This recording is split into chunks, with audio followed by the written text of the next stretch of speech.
Cybernation Uncensored.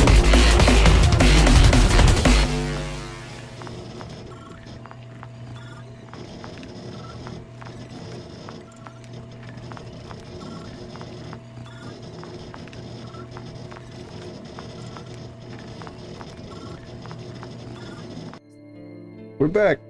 Welcome back to Cybernation Uncensored, and it has been about 3 weeks since we've been here.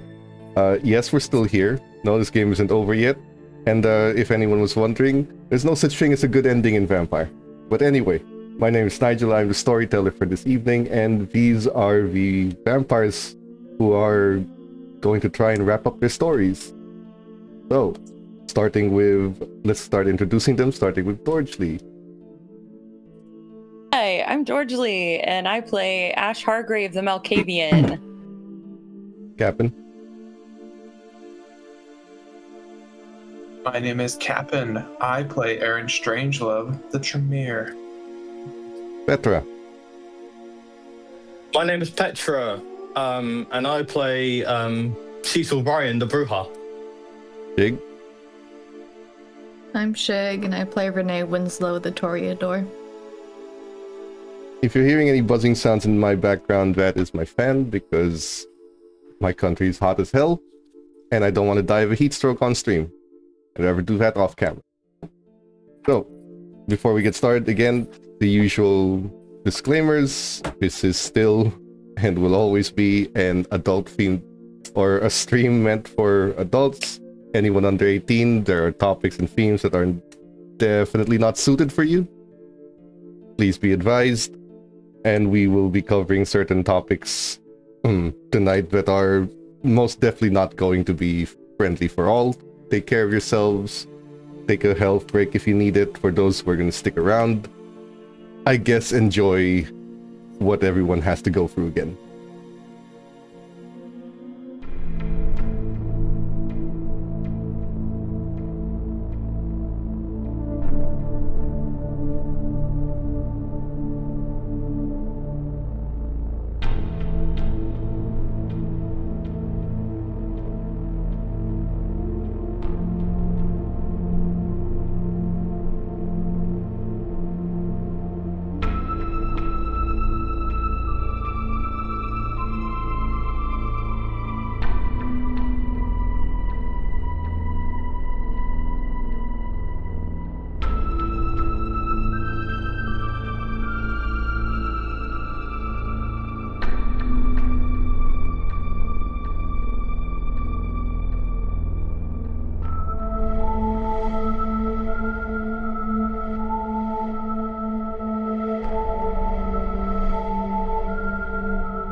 I know, we're not talking this much, I don't know, just like, anyway.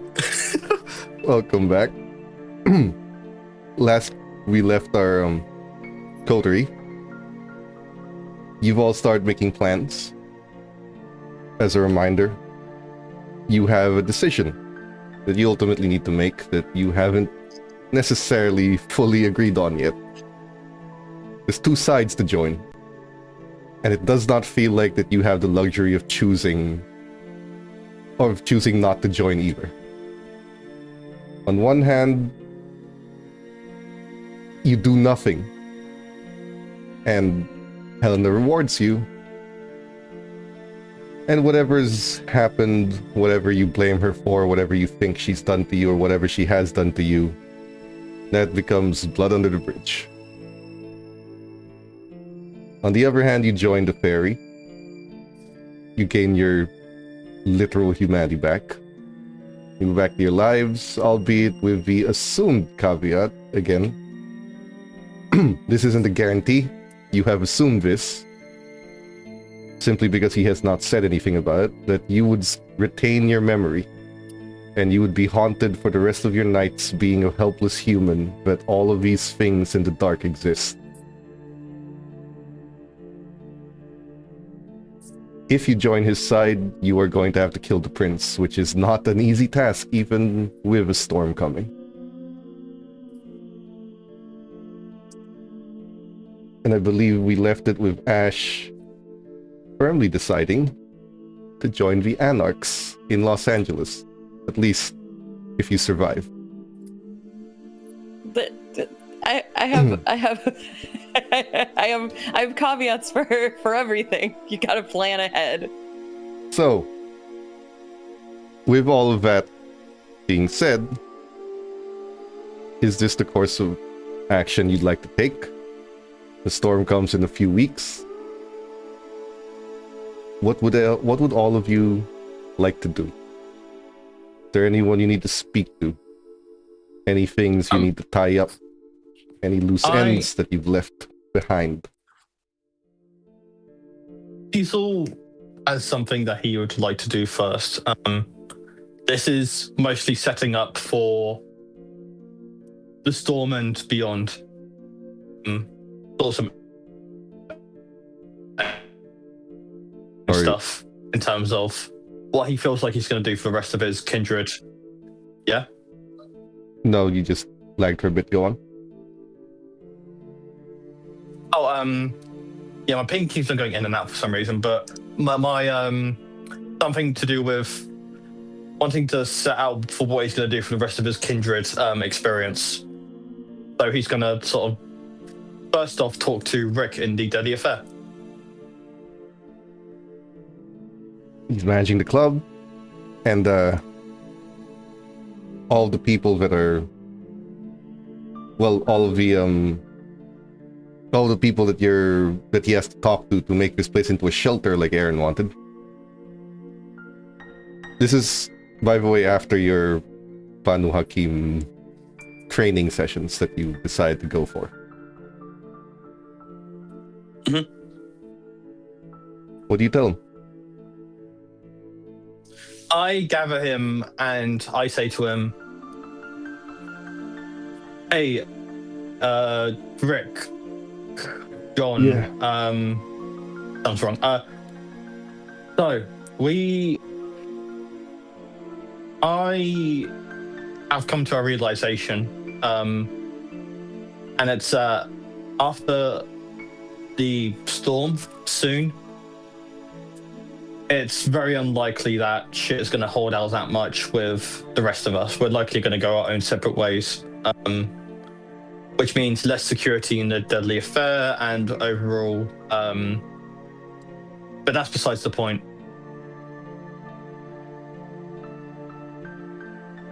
I want you to designate all of our funds, or a majority of them, to.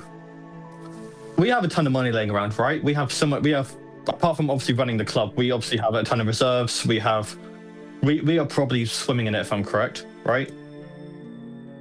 Yeah, mostly. That money is just really laying around. We're not like. One part of me wants to expand this sort of little empire we have running, but the other half of me wants to,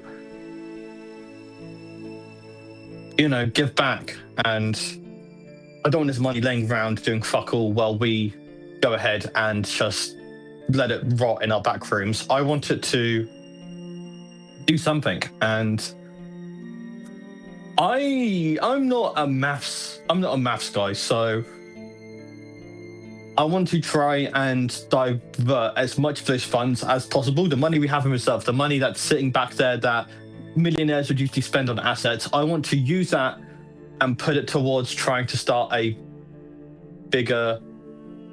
I told you a while ago about starting like an organization, like a foundation for drug addicts. Yeah. Sure. Someone brought that up. Yeah. You want to start a halfway house? A rehab center? Yeah, if we as big as we can make it, yeah. That's what I want to do.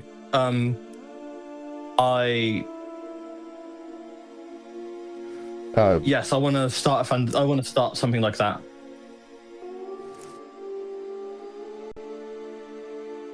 Well, I guess just gonna need some property and really have a rehab center on the club. Yeah, I don't think here's going to be a good idea, but anywhere else. We are gonna have to look beyond our borders. It's not a building around here that's gonna be fit for a rehab center. Oh yeah. If there's anything I need to do on my end, then I'll try and make it happen. Let's see. I'm not an expert, but from what I've seen, most top-notch rehab centers are outside the city, away from city and its influences and everything. So I guess we look for a nice little spot where a resort would fit and build one there. The cash flow from dealing business with Miss Vitali is not inconsiderable.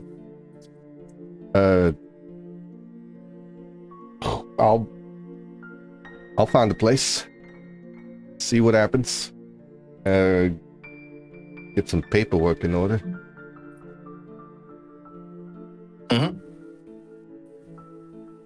You want to call this place anything? I have a name in mind. Okay. 3 letters, followed by foundation. D-B-B. And that mean... It's a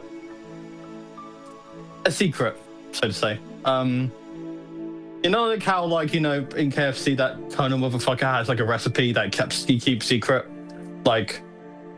Yeah, the like recipe's that. kept secret. The name is Kentucky Fried Chicken. And that's the thing, though. We're innovating here. We're taking the name origin and we're just making it a mystery. It's not like a.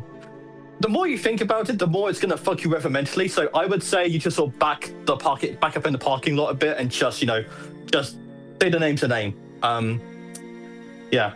You want me to get the paperwork to file a business that's called DBB without that? Technically that's not even illegal. So fine. Just DBB, and if anyone asks what it stands for, it doesn't. Sure. Yeah, exactly. It's yeah, exactly. Maybe I'll write a note of it and put in a safe or whatever, and maybe in 100 years, they'll all the rehab patients can finally discover what it means. But I'm not gonna. That's for another time. Just thank you for putting this together. And if there's anything I need to do on my end, just let me know, and I'll make sure of it. You're definitely not going to be the face of that. You already made yourself the face of this club, and we're pretty well known for drugs. Yeah. We're going to need someone really don't to be the front and show people that, hey, your lives can change. Woo. I could. I'm trying to. I would say I have someone in mind, but I really don't. I could try finding someone. Although people in my circle aren't really gonna. That's what you're gonna need. I'll set up all the paperwork, but someone's gonna have to manage that things day to day, and that ain't gonna be us. Actually, I remember. I do not remember if you were even aware of the situation during this time, but. There was this whole club was run by originally back ages ago when Al Capone was a big thing. There's this girl who's his daughter, his granddaughter or something like that. Weren't you complaining about that with the ghost thing that was happening around? He was supposed to murk her? Yeah, and for a while I was even considering it back then. I was seriously considering it, and ever since then, I'm so glad I didn't. But maybe organizing a collaboration with her or something to, I don't know, you need a spokesperson, someone to maybe represent the place. or maybe someone that you can maybe invite to show that. What better person to do it than somebody who was family is related to a crime organization, but now has turned a new leaf. I'm just. Hold on. You want a rehab center to be represented by Capone's granddaughter? I'm just spitballing here. If that's stupid, then we can all go for it. But I just thought, if you want someone that isn't me and like it's like drugs and like sounds British and it's like drugs and like and shit, then I'm not calling it stupid. I'm just not sure of how that's gonna be taken, to be honest. She's kept her life pretty low-key for a reason. Yeah, if that's the case, then don't worry about it. But I don't know. I was trying to think about people in my life that could represent a rehab clinic, and those are a little bit far and few between. So I just my point about bringing up someone to manage it isn't all that. It's can you imagine if some outsider you have no control over was managing the deadly affair, and all of the things that they would find just looking at our books and checking security footage and doing things that managers would do? We'd have a problem. Same thing. We need someone managing that place that we can control. If we don't, that place is gonna change, and they're gonna start looking into where the money's coming from, and they're gonna start asking questions nobody should be asking, and they're gonna start acting like haircut from day one. Then we have a problem. I mean, I have given money to. There is a case where. Be careful here. There's a case where I have given money to people and they have not questioned the donations, even if they are a largeable amount. Remember those, like, I used to take some money from you, like, or from the business, and, a huge chunk of it, and I gave it to some people. Those people haven't really questioned those donations, so is the maybe... thing. A donation anonymously, not a big deal. A constant source of cash flow for a running business. Rehab center isn't just a charity case, it is a business. There is money there. And they're gonna start questioning once those donations start coming in. Especially on the scale you're thinking of. I do a check to see if there's any way that I could think about, because my mind is thinking sort of ghouling, I guess, but if there's any other situation, could I do a check to see if there's any way to potentially establish a high trusted enough owner in a place like this?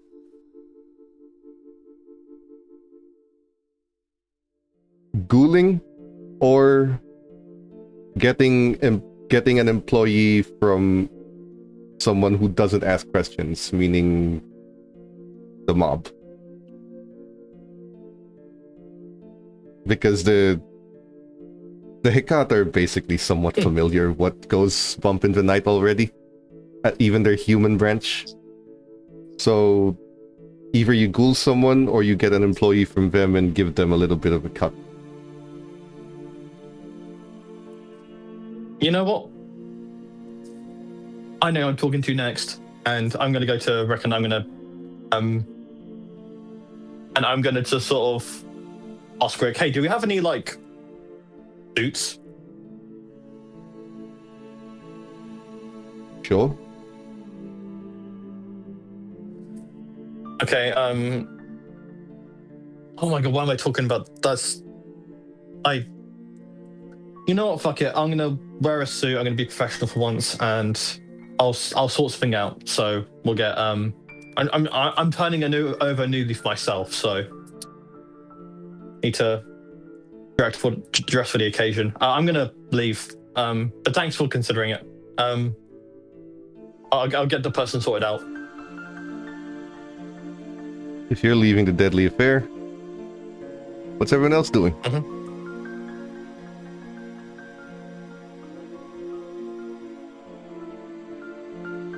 Any plans for the evening?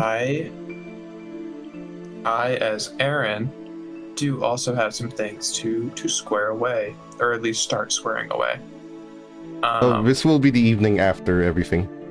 So, after all the split ups you guys did, going to Sturbridge, going to the Banu Hakim, etc. Got you. All right. Aaron's gonna go to Nate then. Working on security, what he always does. All right. Evening, Nate. Hey, yeah. What's up? After this storm, I don't think I'm gonna stay in Chicago anymore. Which leads me to have to think about where you will go after, because I won't be able to feed your, well, blood. Huh? I thought you just dragged me around wherever you go. Wasn't that a deal? I suppose I could.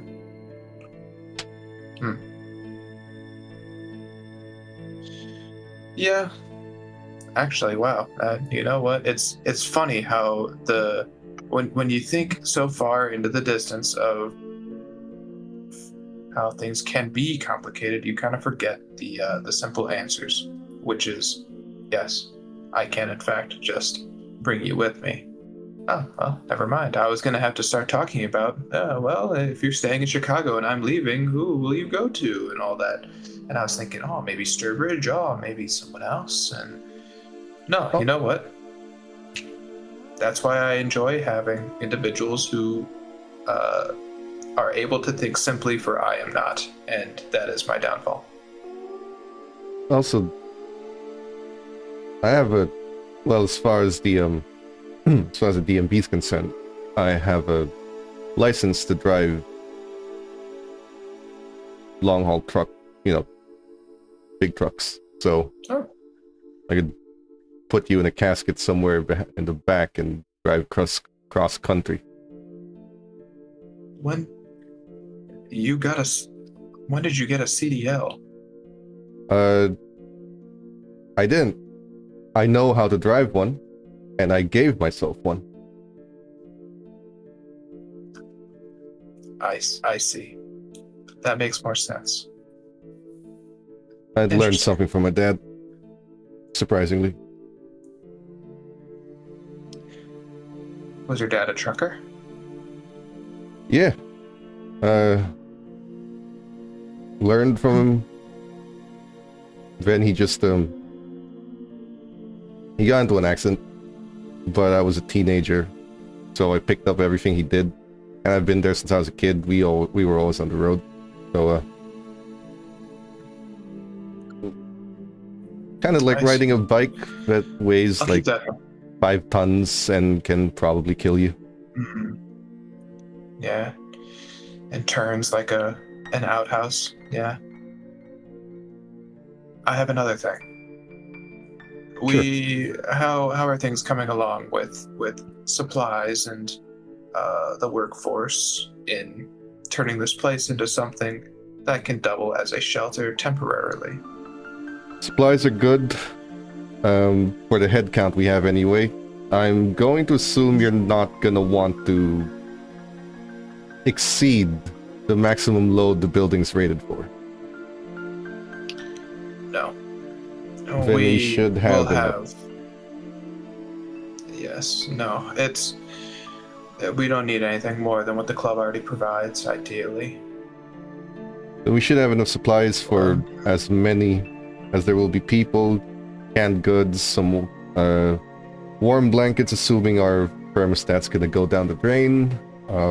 We also have some generators so that doesn't become a necessity, but even with generators, the storm might screw something up. What else? There's just one particular issue that I can't solve from the computer. Security risk. This club, this building, is designed to hold on both, combining both floors, about 400 people. That's a lot of people to keep track of without any security cameras operational. And even with them operational, that's a lot of blind spots created by a crowd.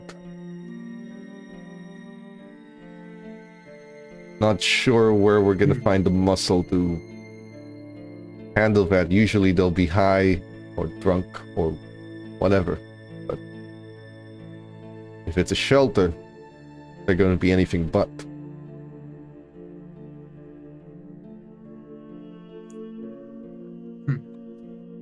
We could cut some occupancy. Cut too much, and we're a pretty useless shelter. Don't cut enough, and, well, they're not getting down here. That's what the security doors are for.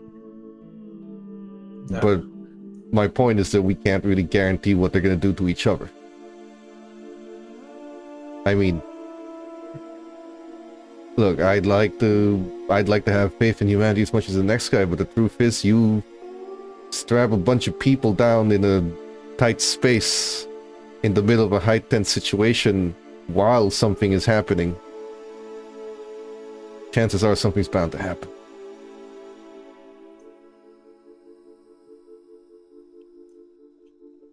The workers we have normally are guards or bouncers. We can probably bump a pay rise if they're willing to work temporarily for this endeavor. We could also look towards potentially taking on more individuals. I got the workers we have I covered, would have to talk to Rick. but see, that's the problem. The more workers we put on the more boots we put on the ground, the less people we'll actually be bringing in. Which goes back to the problem. But too many people, kind of use a shelter.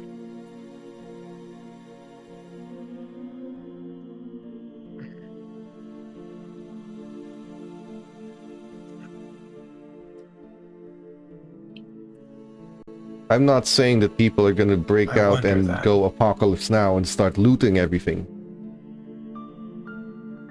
I'm just saying that it's not necessarily a far-off possibility. Shelters, by definition, don't choose who comes in. And most of them tend to work out. But if something does happen, we don't have any control over it. Can't do anything from behind the screen, especially when the screen's off.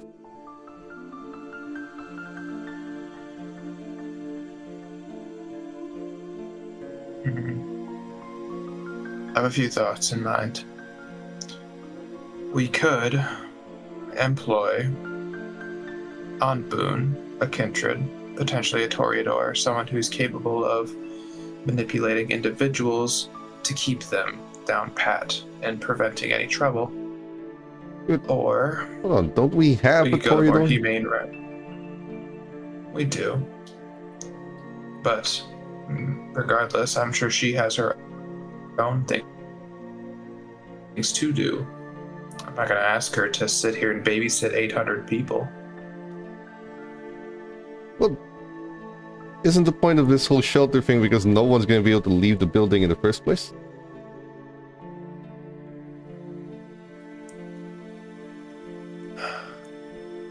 Perhaps.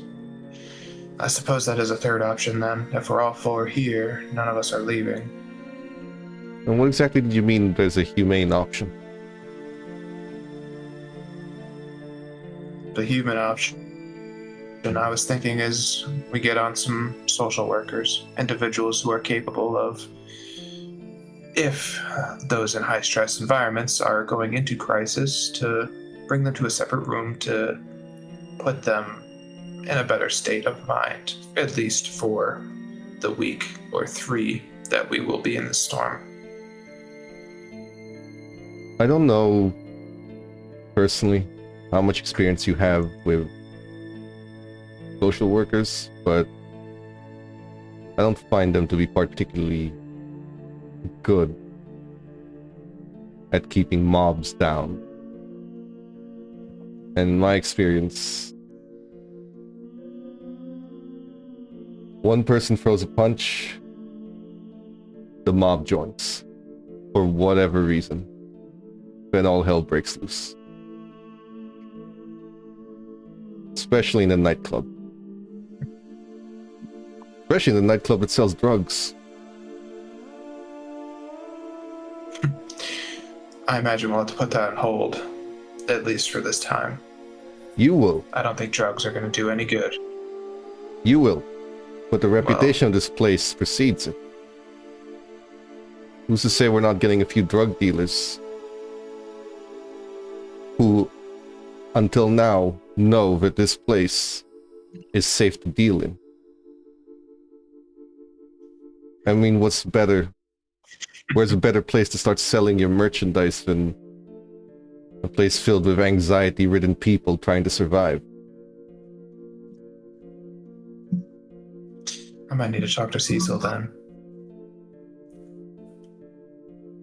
Alright. Because after all, Cecil has good communication with the gangs. A 3-week pause potentially slides some money their way to tell them, don't fucking deal for 3 weeks. Here's $5,000 to cover it. I think we need to do some vetting then of who we're letting in and being careful on who to will be. That's not gonna happen. If we're registering ourselves as a shelter, the only reason we're getting all the donations in the first place because we don't refuse anyone. We have to let anyone come in, and the only reason we can give for rejecting people is that we have reached maximum occupancy.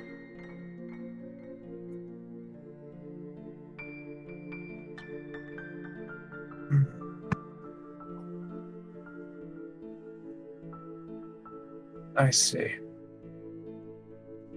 Can I do any sort of roll to assist in my thought, either streetwise or like, would it be like an economics roll? Is that even like a stat in this game? Here's the situation you find yourself. Most shelters do not have that problem. Mm-hmm. And probability says that you're not going to have that problem.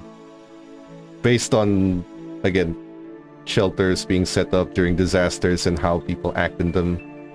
Typically speaking, that's not an issue. People have bigger problems than picking fights with other people. He's worried about the off chance that it does become a problem.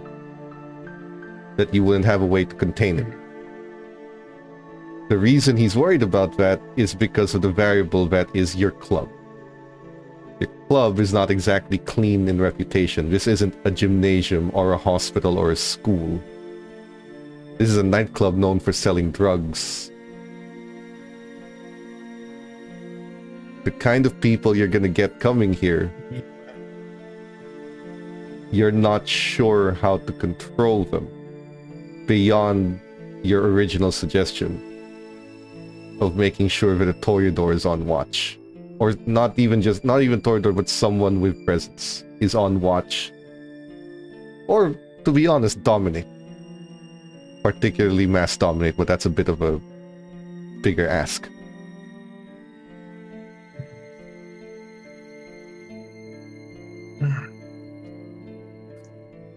I see. Beyond I'll that, ask. either you stop fretting these small details, because again, it's a low percentage, or if you really want to cover all your bases like Nate does, that's your solution. Human solutions aren't going to work here. Not for the volatility that your club presents.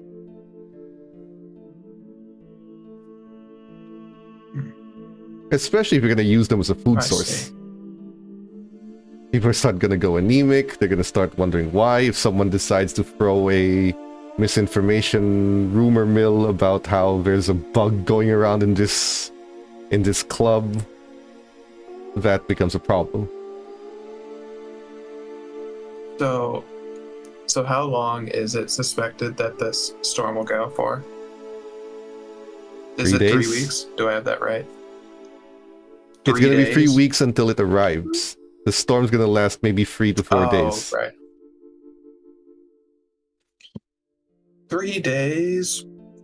3 times 4. 12. 12 potential rouse checks. Cabin Okay. fever is a very real thing. I'll speak to Renee. Oh yeah. I'll speak to Renee. I believe Renee and even Ash are good at bringing people down in the sense of if they're tense, going to start shit, I feel like all of us are capable of preventing it from spiraling. That is, if we are all here. I'm also curious about what we are to do with our second haven. You're all here and you're on the same page. He kind of mutters to himself. What do you mean? We're on the same page all the time. I see what you mean, though. I'll keep it in mind. I'll speak to Renee. I'll see if either she is staying here, or if she knows any good Toreador that would be willing to do some work. Okay. I have another question. Sure. Are you able to source another box of supplies? I'm thinking one for... It would cover a family of 3. Yeah. No problem. Okay. I'm going to take one. You want me to divert it keep somewhere, or you want to deliver it yourself?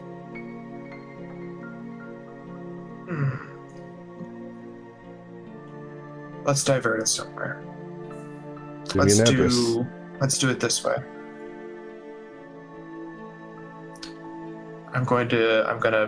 Aaron will give an address that's like a block away from The house. their touchstone from what's it called? The brownstone house that that Erica and them live at. He takes it. Alright, got it. I'll send it there. Okay. Would it be possible to forge anything to make it so that these supplies are received and they don't go back to us? And they won't go back to a us. local church. But honestly, it's gonna be weird for an upper middle class family to receive relief supplies, especially since their home is marked safe from the storm. Safe as in not in any risk of any flood. They're not gonna find who Perhaps sent I'm it, but they're probably gonna be very curious as to why they were sent any in the first place. Perhaps I'm just over worrying about things then. There I go. Thinking about things too complicated when I should just be thinking simple. I can still We'll send hold them. on to it, but no, I think you're right. It would draw too many more eyes when they're already secure, the individuals I'm thinking of. Alright. That's all I have for you. I would say get in touch with Rick about the management regarding who we have working, the payments, the concern that you have maybe he has his own opinions on things, and then either come back to either me or Cecil and talk about them, just because we appreciate hearing these and we do want to cover our bases. But I'll do my part and speak to Renee and Ash and Cecil and see where they are sitting on these things. Sure. Got it. All right. Um, Well, speaking I'm of- going out. I'm going out for a little bit. What is Speaking it? of those two, Renee or Ash, is there anything else? Anything else you guys would like to do for the evening?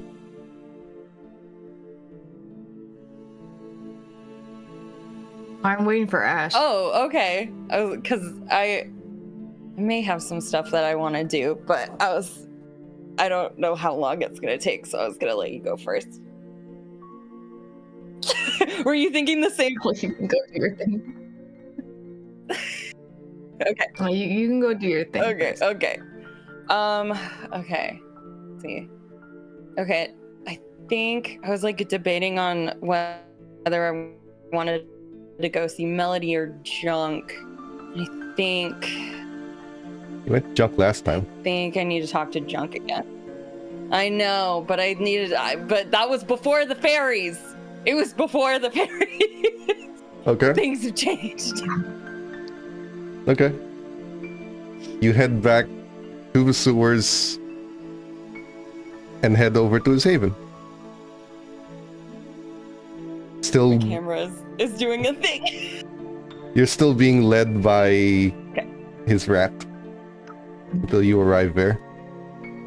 He has assembled about 5-6 rats on a wooden platform that are just standing there on their hind legs as he kind of just flicks little tiny nuggets of cheese at them to see if they can catch it with their mouth, all as to say that he seems very bored.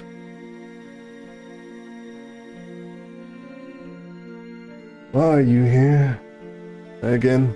Hey, why are you so shocked to see me? I mean, you all but begged me to hang out with you more the last time I was here. Excuse me? You... Or was that talk about Nosferatu wanting connection just bullshit? You stuck around, miss. Mm-hmm. What do you want? He just waves the rats off and they kind of drop from the platform and just scurry away. You would think that being Primogen and being indebted for life to some woman like Miss Sturbridge would get you a little busier. Apparently it does not. Got a little bit of cabin fever? Not exactly. When a Nosferatu doesn't have anything to do, it means something's about to happen. Well, that's for sure if you've been watching the news. Not just that. Things are quiet. Among the network, among the animals, among kindred movements, people applaud. It's unsettling. I don't think that's what you're here to talk about, so why are you here? Well, one, I brought a vinyl for your collection. It's not necessarily like your normal thing, but I don't know. I really like it. And it's a vinyl copy of Genesis's Lamb Lies Down on Broadway. I don't know. It's something that I really like. First song is really, really good, but my personal favorite is Carpet Crawlers, which is a little bit further down the list. It's really great, and I thought that you might enjoy it because not that many people know about Genesis, at least pre-Phil Collins Genesis. Well, pre-Phil Collins become the lead singer. But I thought that, you know, since I may or may not be leaving, that I may as well take every opportunity to hang out that I can. Leaving. Yeah. I heard you got a warm welcome from a friend of mine. Oh, we've been talking. Interesting. Does he have a very creepy smile and looks like he's gonna kill you at all times? You're describing every Nosferatu ever.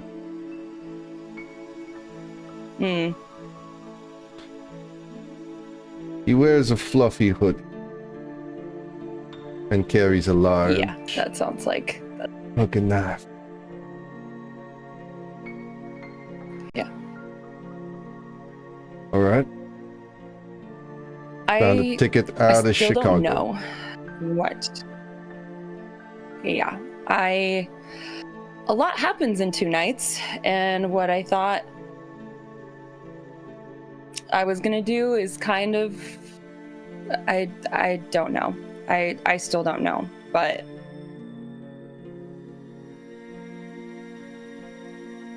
You here I looking thought- for clarity? Answers?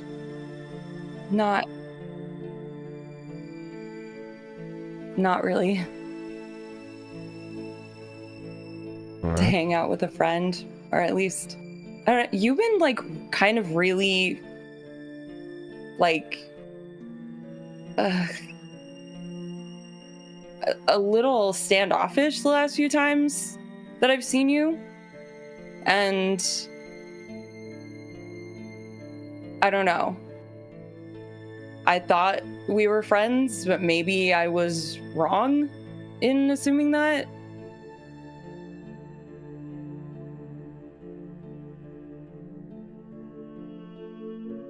It is difficult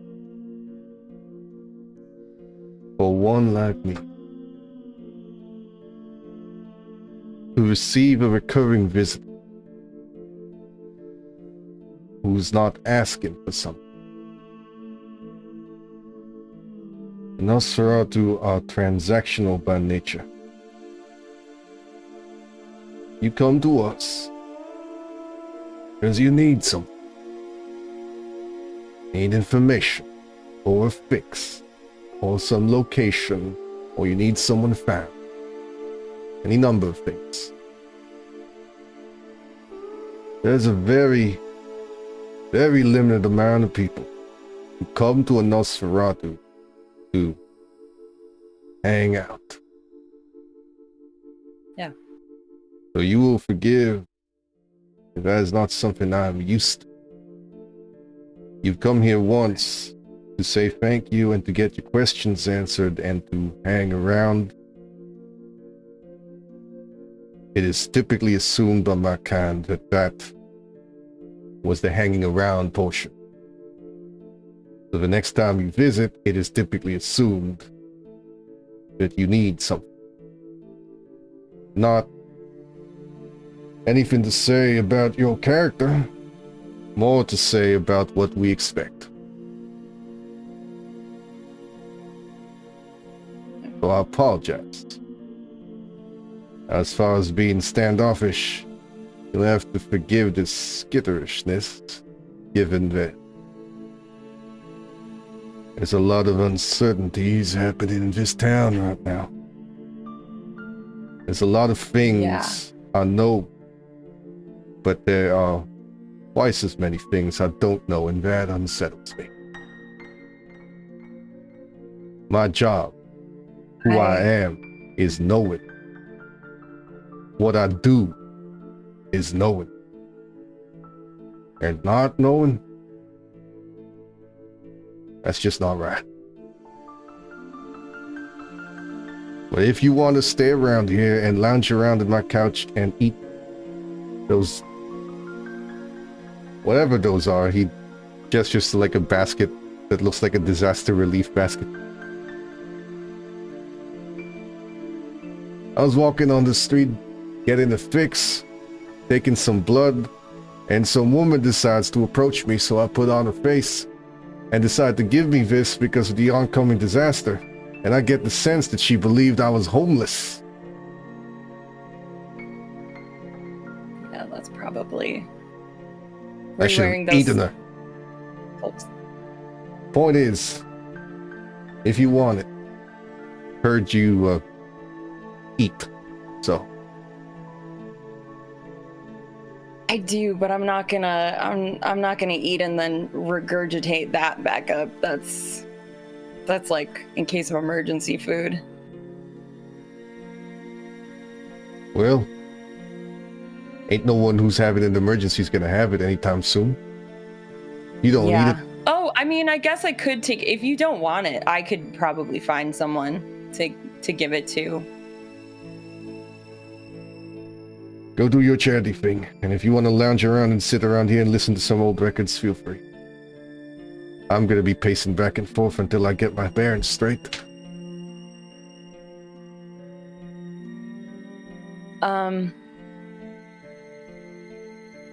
In regards to the storm,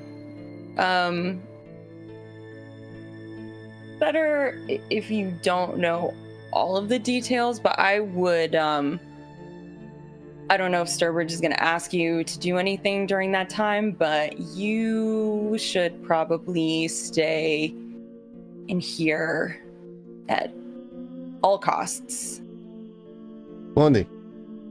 That is exactly what Sturbridge told me to do. Oh, great. Okay, good. I know the storm ain't natural. Yeah. I know it's gonna cause some weird things to happen. And thanks to a few friends who have a few skills, I know that that storm is gonna cause some uncomfortable things regarding the dead and the living. Something about the veil thinning.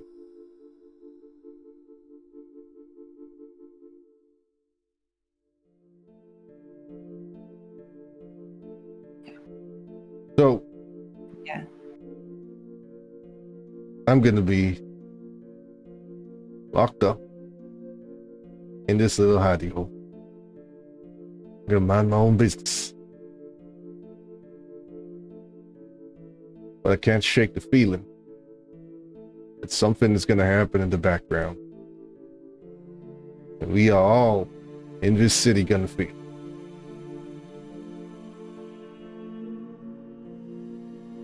yeah, I think you're right.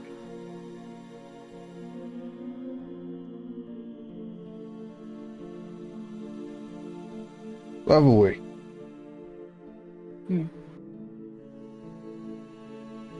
you happen to run into, or I don't know how Malkavians do it, feel a particular member of your clan that's scruffy blonde hair, carries a Bible?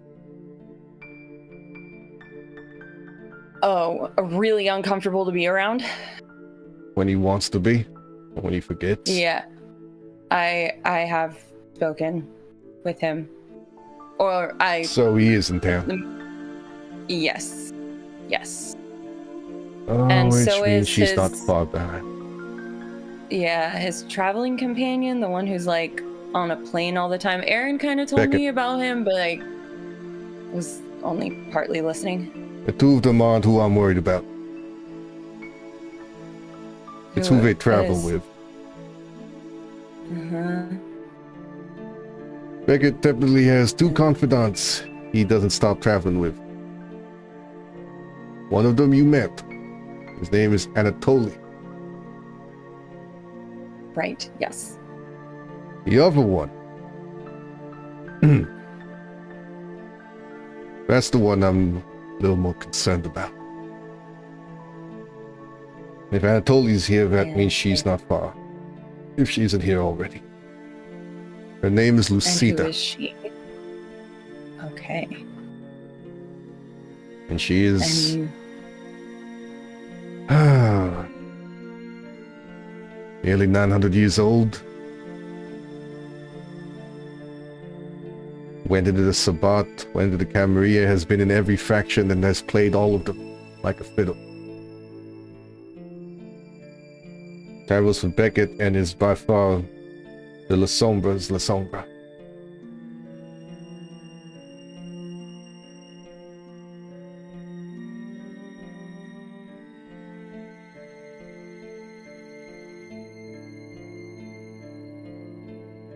She is terrified. And she is powerful. And if these three are in town,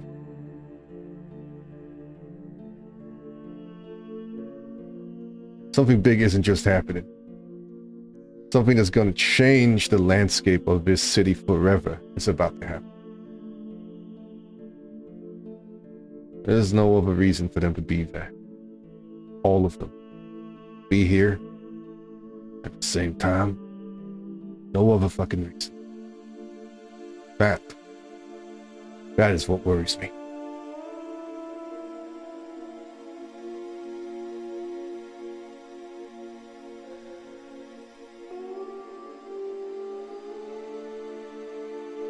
yeah, I don't think part of the reason why I may change my mind is that I don't know what Chicago's going to look like after this. That is exactly the reason you should have changed your mind and that you should leave. Get out while you can. After the storm, it's going to be the period of unrest. Best time to leave. When that unrest settles,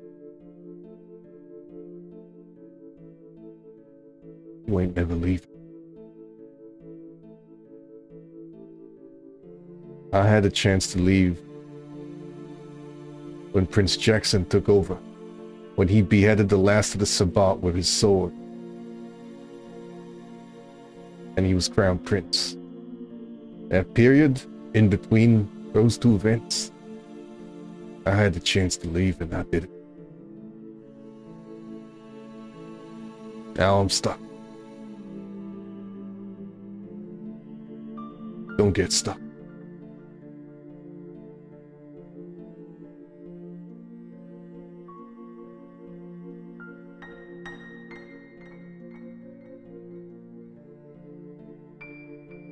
Yeah. There's many things that You're this right. night takes away. That this life takes away from you.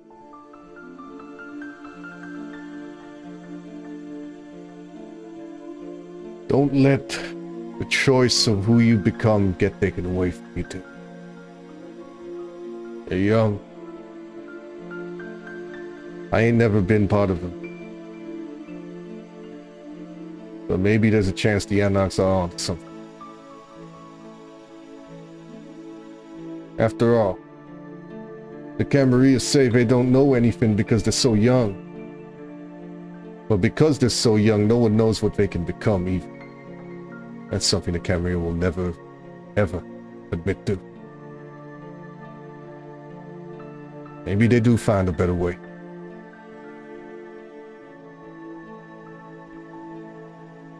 Maybe Los Angeles is a haven. Still an anarch-free state. Only one way to find out, right?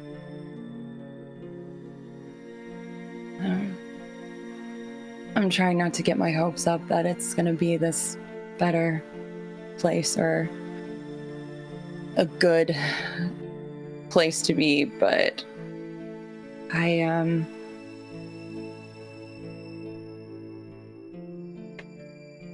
I just want to have a little bit more choice in the things that I do. And I don't know how much of that I've gotten here, really. I can tell you one thing. Los Angeles is better. in terms of how you get to live. There's no bending the knee or kissing the ring. You pull your part, you pull your weight, and you're protected. And your weight isn't killing children or being made to do something you don't want to do. That's what the new barons like to advertise, and so far everything I've heard is true. It's not a matter of whether or not they're better, it's a matter of whether or not it'll last. That's what the Camarilla debates. The Camarilla believes that the anarch lifestyle isn't meant to last for centuries, but there's only one way to find out, isn't there? Yeah. And you're most likely correct that if I do stay here, I will probably die before I hit 30 years of being a kindred, and if not, the point. Oh. Yeah. You're not gonna die. I think it really is the only option. If I stay here, I probably would. You said so yourself. If what I meant, that who you are now is gonna die. You'll probably live long enough to see how you've changed. Long enough to realize you don't care. Yeah. No reason to let one last good thing die with this city. Get out while you can.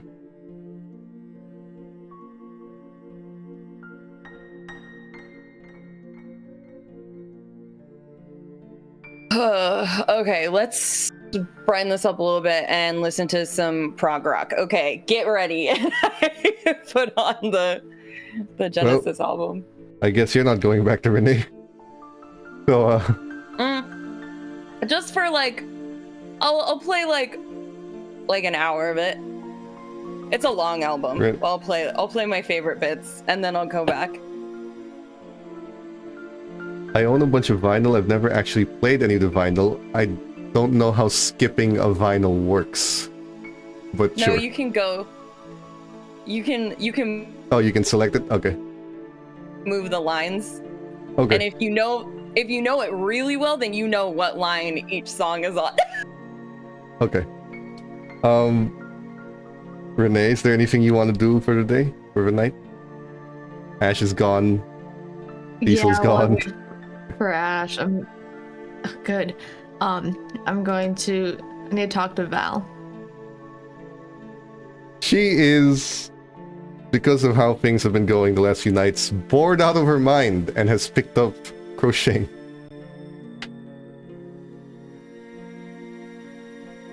Hey, Renee, what's the difference between crochet and knitting?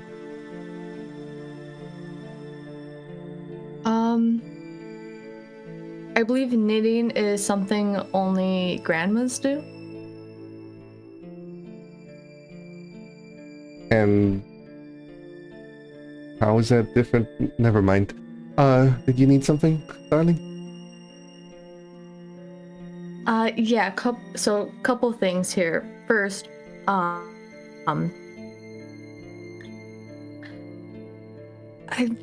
think after the storm, we might move.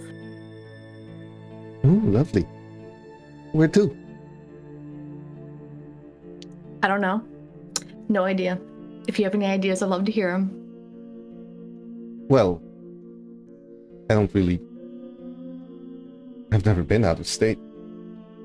But I'll tell you what I do have. A trust fund. She smiles. Okay, well that's a start. I might talk to Aaron about places to go because he knows all the kindred stuff. No idea what's a good place to go and whatnot. So, How yeah, about that will be happening. I don't know. Canada?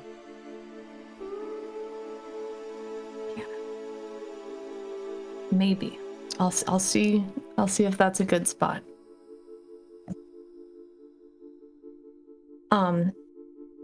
Are you okay? Second, I have a... No, I'm not. I don't know how you could tell, but I'm not okay. She just gestures to the seat next to her. Like, We'll keep it away, and we'll sit down. you're more tense than usual, and it's not the, confident tense. Let's start with your next thing first. Well, it has to do with... Okay. I have a painting that I need you to deliver to someone in a couple days. I'm gonna put the, little card for business card for here to have them come here. But I don't know. I'm nervous about it. I haven't seen her since I died, so I don't know how it's gonna go. Oh my god, oh my god. Isn't that one of those breach things you kept going on and on about when you first turned me?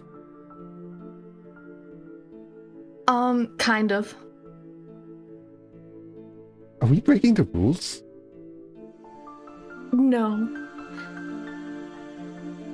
I'm gonna ask Ash to erase most of her memory and just the little bit that she wants to also move to the same place we're moving to.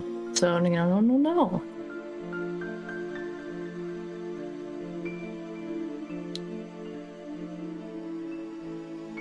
How are we gonna move her if you're going to erase her memory? Well, just not gonna... I don't know how it works. I'll have to ask Ash. Maybe she can just leave a little bit, like, oh, I'm gonna move here because something tells me to move there, and then everything's fine.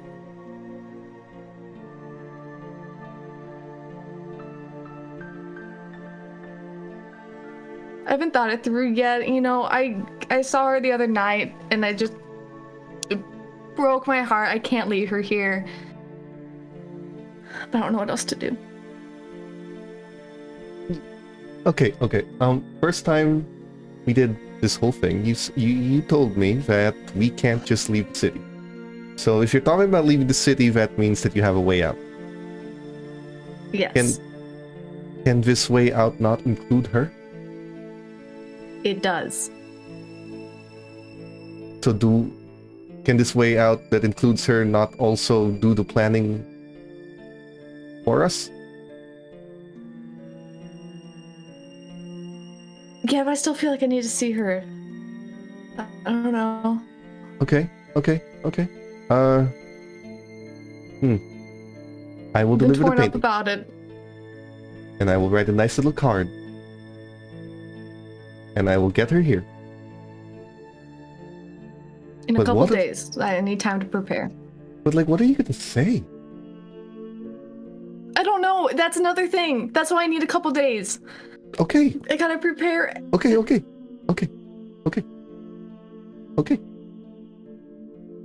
That's why I have Ash to erase her memory in case I completely mess it up and make a fool of myself. Is this I can't do that. Is this going to be one of those times where you start saying like, "Hey, it's me, your old friend," and then you regret it, and Ash just deletes her memory, then you restart the conversation until you get it right? Maybe. Oh my god, what's that going to do to her brain? Can't be good having your memory erased so much I don't know. all the time. I don't know how it works. I have to ask Ash. I'm waiting for Ash to get back. Okay. Why don't you work on what you want to put on the card? And I'll be here when you I want wasn't gonna it put to anything on the card. I was just gonna have her business card and be like, "Ooh, like a painting. That's really sentimental." And then a card for a certain place. I'm just gonna go to that place. Like, I don't. Is there something else I should put on it? Oh my god. Girl, that's not a guarantee she's gonna come here. Well, maybe that's a good thing. I don't know. But I don't want to put something that's so ominous on it. Okay, how about the card is a night of free drinks. Incentive. It doesn't... But then, I don't know, how would... I don't know, maybe. Look, she's your friend. What would bring her to a club? The painting, maybe she was like, oh, what's this? I need answers. Maybe this place that had the card attached to the painting will give me answers. Well, if you think that's enough, then let's try it. On the off chance that it's not, there's always...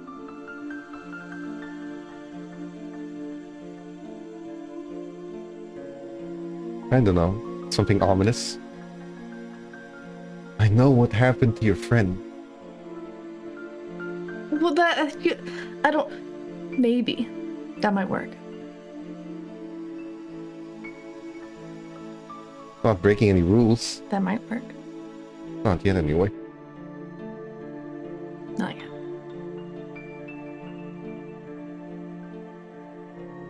Why don't you think on it? I've been thinking on it, and I will continue to think on it, thank you. Is there anything I can do for you while you try to calm down and think on it? I don't know, can you crochet a sweater or something? I think you knit sweaters. Maybe a coaster? Don't you? I mean, crocheting is like almost the same thing, but easier. You should... Really? You're making the same thing, just a different way. Yeah, crocheting just has one hook. Yeah, but I thought crocheting was the other making one something has two as little a things. decoration, and knitting was making something that you wear. I am so bad at I think it this. goes either way. Hey, does this look like a cat to you? And She she's got probably will now, too. like a mess of yarn that you don't understand what she's doing. Maybe something a cat played with. Or very Yeah. abstract cat. Yeah, I'm not built for this midlife crisis, am I? You just toss it to the side. Oh no, now you're having a midlife crisis. Do we need to talk about this? No. Like a sensible woman, Renee. I'm gonna go spend my trust fund. Okay. The main issue You do that. is I'm in my 30s. I shouldn't be having a midlife crisis. I should be having a midlife. But I'm not having a midlife. I'm having a mid-unlife. Well, what's the midlife crisis about? Tell me. But I'm having a mid-unlife. And I don't know what that means. Look, I'm not complaining about you, or this, or any of it. But I haven't had anything to do. I don't know what to do with my life. Did you know? I have been looking up random people for basically no reason. Do you have any idea It's an how interesting much I hobby. know about all the others in this group? Oh, I'd love to know. I'd love to know. Did you know that Cecil has been sending a ridiculous amount of money towards a halfway house run by this little old lady? I did not know that. For the longest time, actually. Huh. What about Aaron? Do you have any dirt on Aaron? She looks... Well, he's not very liked. His old research partners... Oh, I don't think he knows this, actually. Oh, okay, that's even better. His old ready. research partners took his name off the paper they published. Ooh, that is some good tea. Oh, I should have him look that up. And Ash? Apparently there was some customer from a while back in that old crystal shop she used to work at. By the way, she worked in a crystal shop. Although, I guess that's not a surprise. I mean, That's look on at her. brand. But she used to work in this old crystal shop, and there was some guy who was a repeat customer that she didn't even know existed. Apparently, he was down real bad.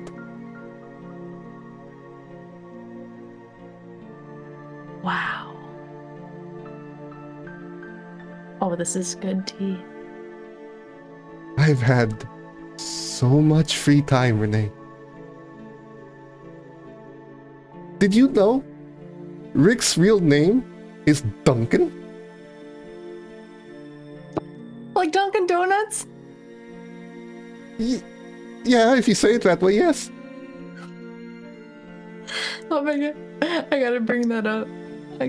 I'm gonna hold that over him. That's great.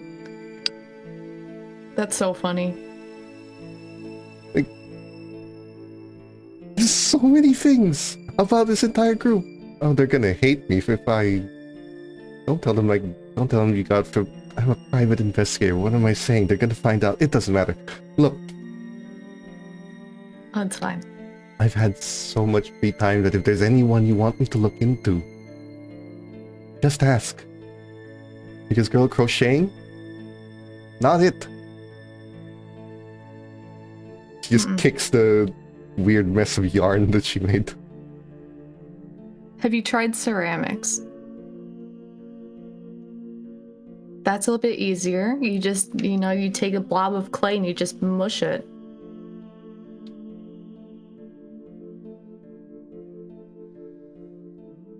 Maybe.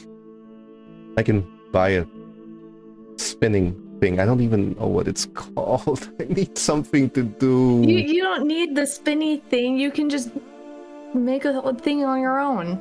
We'll keep it on a shelf up for decoration in the club. My hands are good for a lot of things. Crafting just isn't one of them. Not you. You don't know until you try.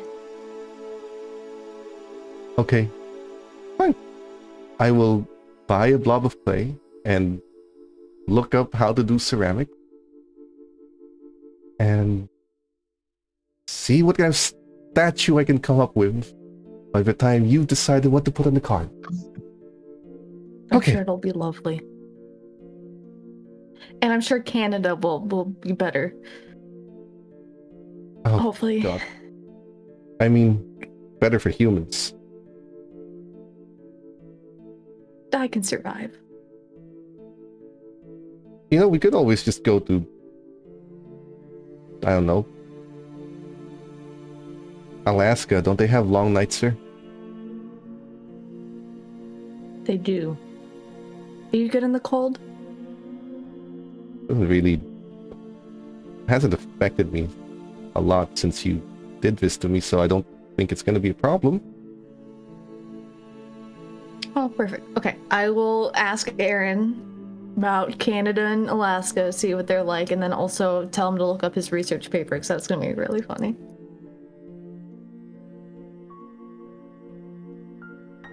He smiles and stands up. I'm going to go find clay.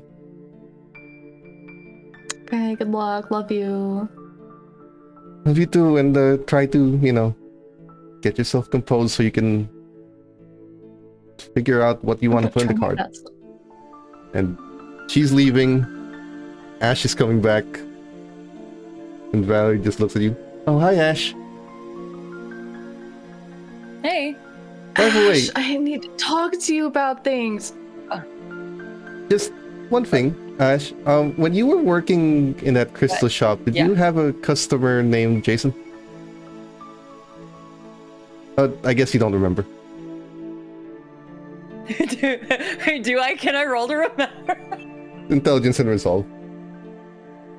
Okay. Oh, hell I yeah. hope you I have fail. really good resolve. That'd be really funny if I did. If I blood surge that, no idea. You can willpower it if it's really worth that to you. Alright, let me mark off. No, willpower. absolutely not. The dice have decided who the fuck is Jason. No, I don't think so, though. I don't really like. I don't remember. There's a lot of people that would just like come in. Is it like a regular customer? Like, Oh, no. No one special or remarkable, apparently. Have a good evening. okay. She leaves. Okay. Such a weird question. Okay. Yes, Renee, you said you wanted to chat. Yeah, there's a few Okay. things, but there's one thing that I just found out that is really funny. Okay, are you ready for this? What? Rick's Yes. real name is Duncan. Like Dunkin' Donuts? That's what I said. That's exactly what I said. That's like, God. I don't know. Should we Oh, get him Dunkin' no. Donuts sometime? We should get him like the little like mini ones. Like a bunch of the little mini bites. Oh yeah. Okay, we gotta We do that. gotta do that. That's so dumb. I can't just let this information go, okay?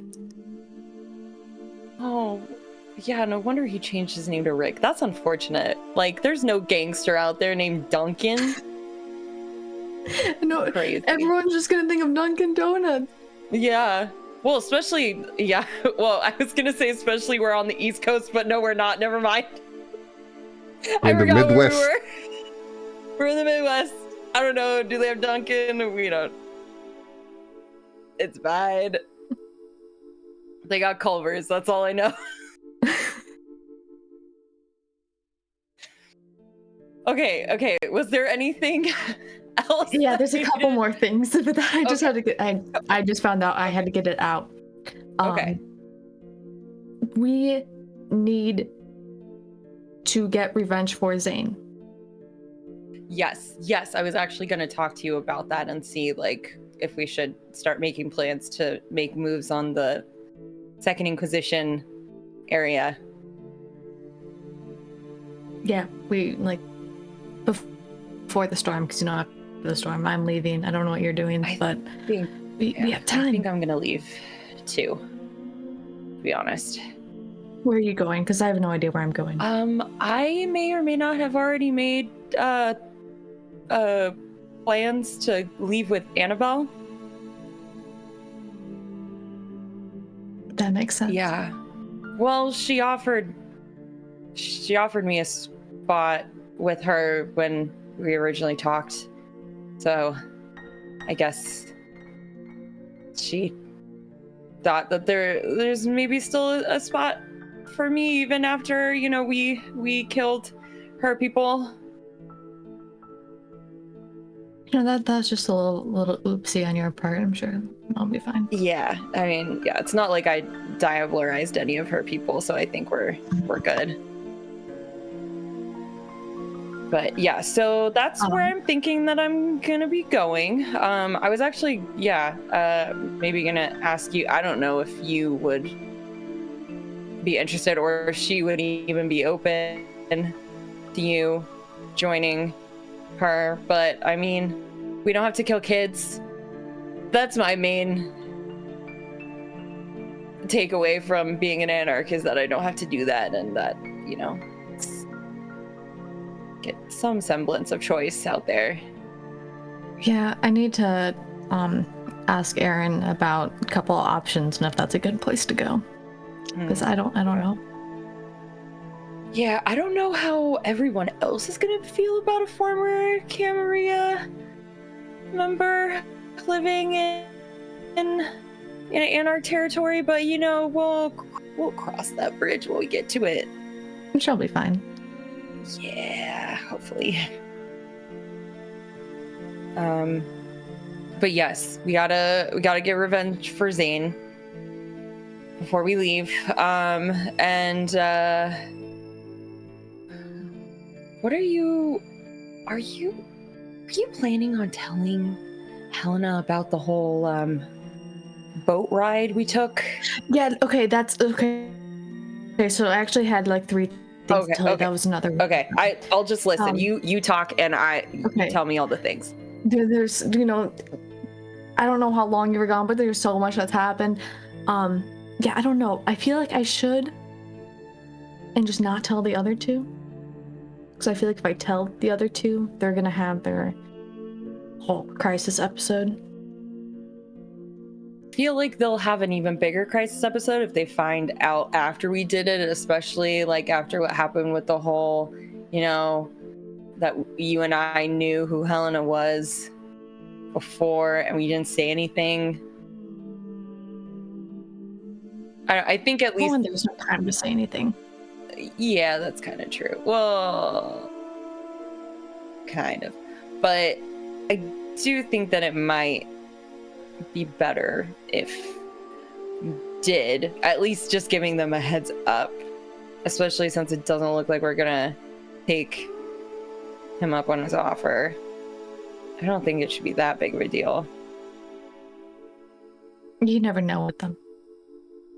Yeah, that's true. But yeah, I don't want to deal with that that we got after Helena. Were you thinking of telling her? Because I was, but I wanted to check with you. I wasn't going to, but it makes sense why you would. I'm more indifferent and sort of just wanting to remain as neutral as possible because I just don't really want any part in any of it, and I'm just counting down the days until I can really just get out of here. I don't want to tell them because I thought they were going to be like, oh, she's getting in your mind, blah, blah, blah, and all that. And I'm not. No. It's my own decision. I do also think that, like, if Alexander, is that what he said his name was? That from everything that he was saying, I think he's going to try and take out Helena. And honestly, I think any of the options to take over in her stead are really bad. So I think it kind of benefits Chicago the most to have her stay in power. Yeah, and just plus if they're leaving, why does it matter? True. I don't know what they're doing yet. I know Aaron was leaving, I don't know about Cecil. I think last time we talked, he was planning on staying. But also he said he was gonna kill Jackson, and that was before the Critias talk, so I'm not sure what his plans are now. Okay. Yeah, I think we'll tell her if you want to come with me, you're totally welcome. Last thing. Mm-hmm. You're erase minds, right? Like a short amount of time, like a couple minutes. Are you able to be like precise about it, like cherry pick things? No, it's more of like if I were more practiced in it, my mental manipulation is more turning people insane than wiping memories. I would say wiping memories is more Rodrigo's bag than anything. But I can have someone forget all of the last few minutes that happened in a conversation, but I can't really get super precise with it. Oh, so can you practice in 2 days?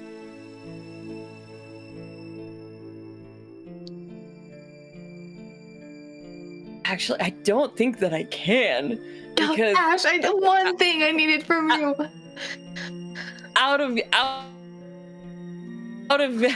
of character, I have all 5 levels in Dominate. I don't think I could take any more powers. I think I have all that I can. Not a level 3 even power. If you wished really hard upon a shooting star. You can't take a level 3 power, which is what she's asking for. Yeah. Yeah, I can't. I have 5 dots in Dominate. I don't think I can take another one. unfortunately.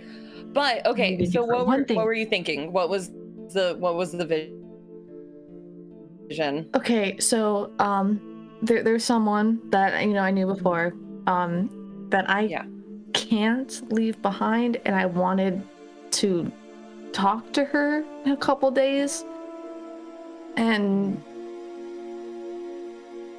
then I was hoping you could just like boop, take part of her memory, but then leave the part in where she was moving with where we're going. But if that's not gonna work, I'll just give up on my plan. Well, okay, maybe we can adjust. Okay, so maybe instead of you talking to her, maybe I go to her and sort of offer an idea of, what she would want to do hypothetically if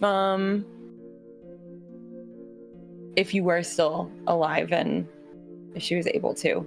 Because I could just wipe away a conversation, but I mean, if she says yes to wanting to go, then that's a yes. And so maybe she doesn't need to remember that she's gonna leave.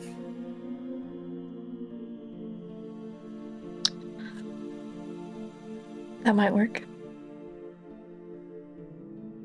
I have a couple days to figure it out. Yeah, just because it's only like a couple minutes that I have a window of, so it might. I think that if you're there, as joyous as it would be, I feel like there's going to be a lot of like, oh my god, I can't believe you're still alive, like kind of situation, and that's maybe not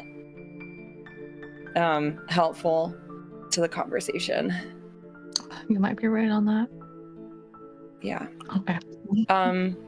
Does she have places where she hangs out? I could like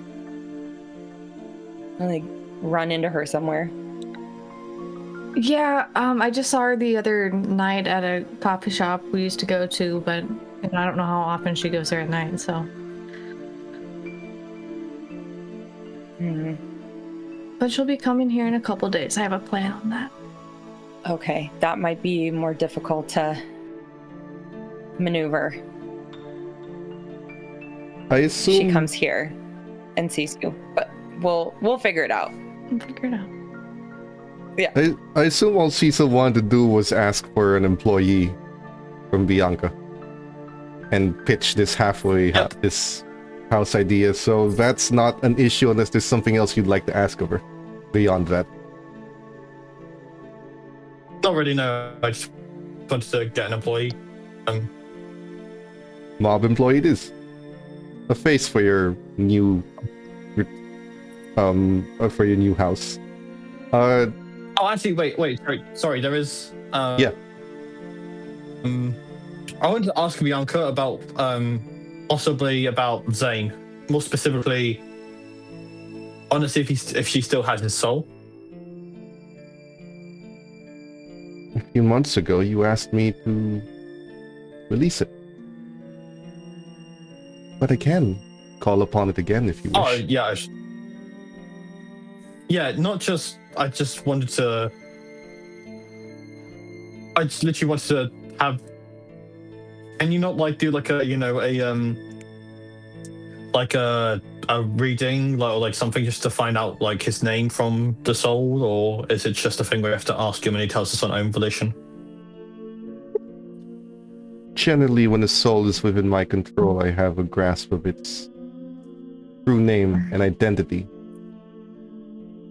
There is a problem with his soul, however. It's been scarred. His true identity is lost even to himself.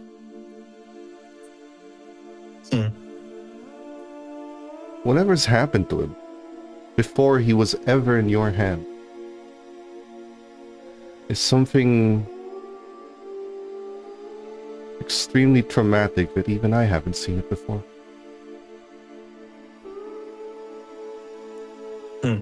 He's lost his sense of identity. There's no factory reset or anything that can solve that? It's kind of lost of time. I offered him the opportunity, but he chose to pass on with the identity you all provided. Oh, sweet. Okay. He made his choice, so I did not. Unfortunately, that also means that I don't know who he was. But if you'd like to speak with him, calling his spirit is a trivial matter. Yeah, okay. I'll give him a little bit of a call on the soul phone, I guess, wouldn't hurt. Come with me. She has one of her people do it. She uses this as practice for some of her younger, for some of the younger members of the Ekata. A strange black aura kind of emanates from the smoke, forming a featureless humanoid shape.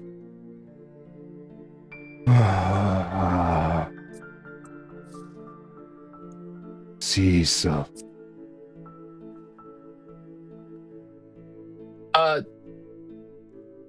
Man, when you say my name like that, that's really... Anyway, yeah, yeah, what's up, dude? Last time I talked to you, I was pretty emotional, but things have changed a bit for the better or worse. Depends on how you view it. I'm gonna cut to the chase here. I didn't get the chance to find out who you really were. Bianca told me about how it's impossible to even discover your soul is scarred, apparently. Where something, obviously, I can imply on what traumatic thing happened, but I want to see if you can remember anything about yourself. Mostly, and I'm just going to say this outright, I am starting a foundation. A heritage foundation, something that people who are trapped in a system where they can't break out of, people who are lost and can't find their way out and have given up on all hope, can go to for a place that can provide them care. And I know that providing any sort of revenge on your behalf wouldn't really do much for you, but what I can provide is associating your name with that feeling of hope that I never got in my life. And so if you can provide any personal information about you, I'm not going to copy and paste this onto like a mural or whatever, just even your first name would be something, anything. Because the working idea I have so far is DBB, and you do not want to know what that stands for, so.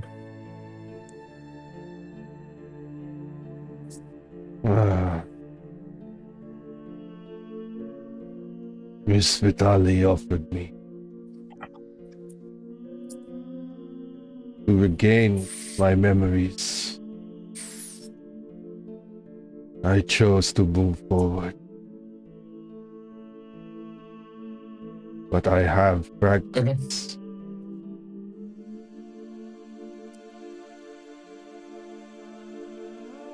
He looks around the room for a bit, trying to remember fragments of memories.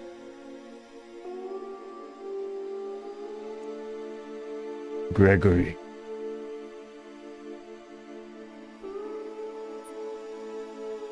My name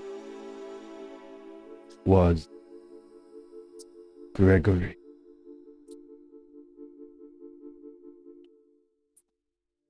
And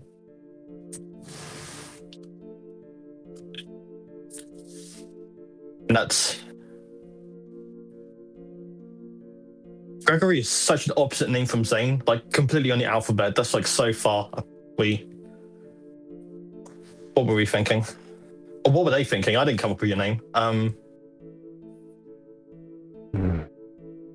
I am free.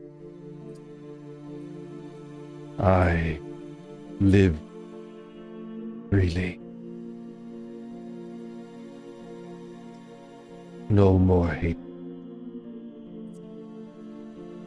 No more anger. Only peace. I can. Because Well, of you. With the foundation and because of me, I thought You. even with what Renee did, I thought that even okay. You fought the monster behind. The monster I was. You killed me. You killed the monster. And you freed me.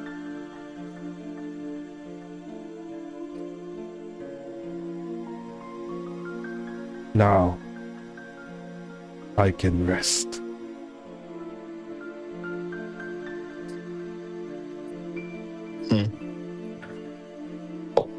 There's, if you want one thing, I can help you with that.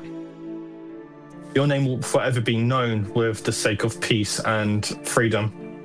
With the foundation I'm starting, there is no enemy, there's no greater force to be had against, there's no guys that you want to take revenge upon for. There's no cycle, like he said. No more hatred. The cycle is broken. And I can guarantee you, with just your name alone and with your memory, it will not only be kept within me, but will be kept within that very building that I'm making. You are, although your body is gone, you're going to be immortal within the hearts of those you're virtually helping. Hope that helps. He nods. You have my gratitude. And he chooses to walk away. So this ritual ends. Bianca just looks at you. Not what you wanted. Yes, yeah, I'm so glad. No more DBB. That's if there's something to smile about in these times, then He just looks confused at what you mean. not ignorance is bliss. I have other things to do. Of course.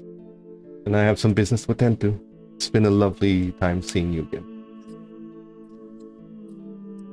Absolutely. I'll see you later. Back to the girls. At some point in that evening, Aaron, I assume, will come back. Because, you know, Cecil's gonna come back at some point. You need to talk to him. You see the two girls there. Does Renee say anything?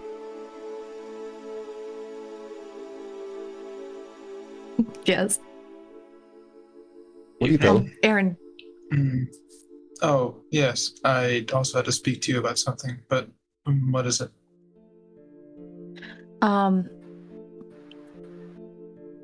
So have you looked at your research paper that you and your lab partners published? Because I actually had a chance to read it. You didn't know they published it. Read it. I was bored. Hold on. There's been a handful I've worked on. Do you mean of the soul? Metaphysical and physical both. Do you mean that one? Yes. Yes? It's published. It is, and I really think you should look at it. Oh, why would... Okay. You should look at it. All right, sure. And then Aaron will... You have... That I mean, you can get the shitty name. laptop from ages ago. Or just go to Nate, yeah. No, I mean, like, you can use your laptop. You can get Aaron will- Nate's internet connection that he uses. Oh, yeah. And, it's published. Okay. Your name isn't there. Yes.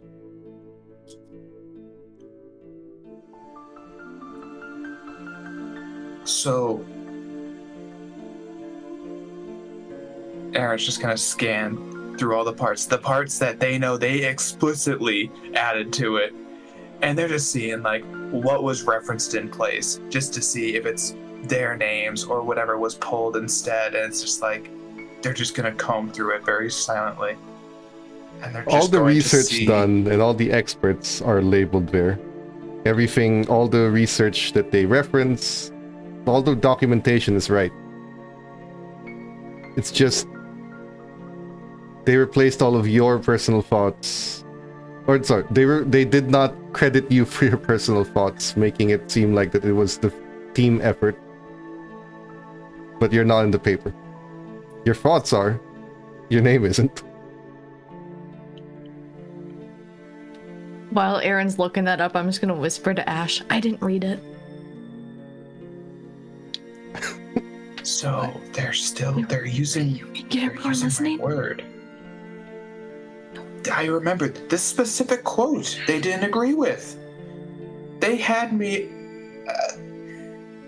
and they used it and they said it was their idea.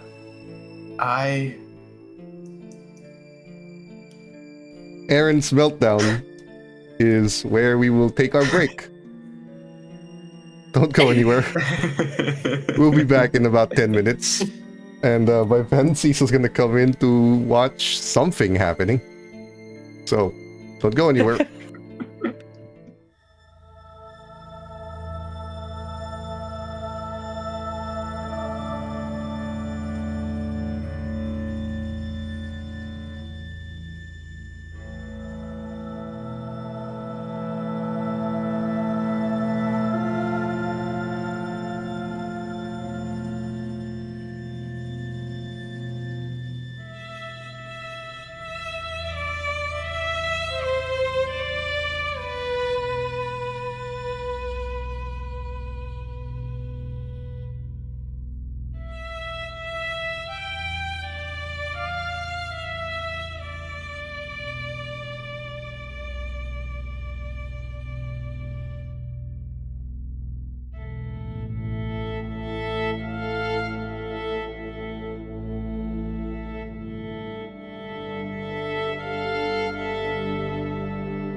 So, we're back, and we're going to bring this scene over to Cecil, walking into the deadly affair, heading down the basement, seeing that everyone's in the security room,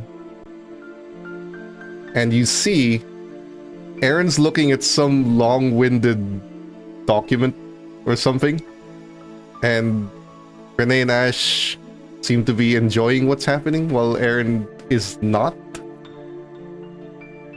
Do you say anything? None please? of them. Oh yeah.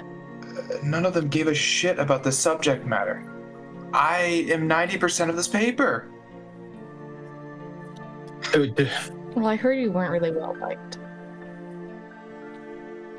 And This whole. Hey, what? Okay, well, what did you do to them for them to leave you out?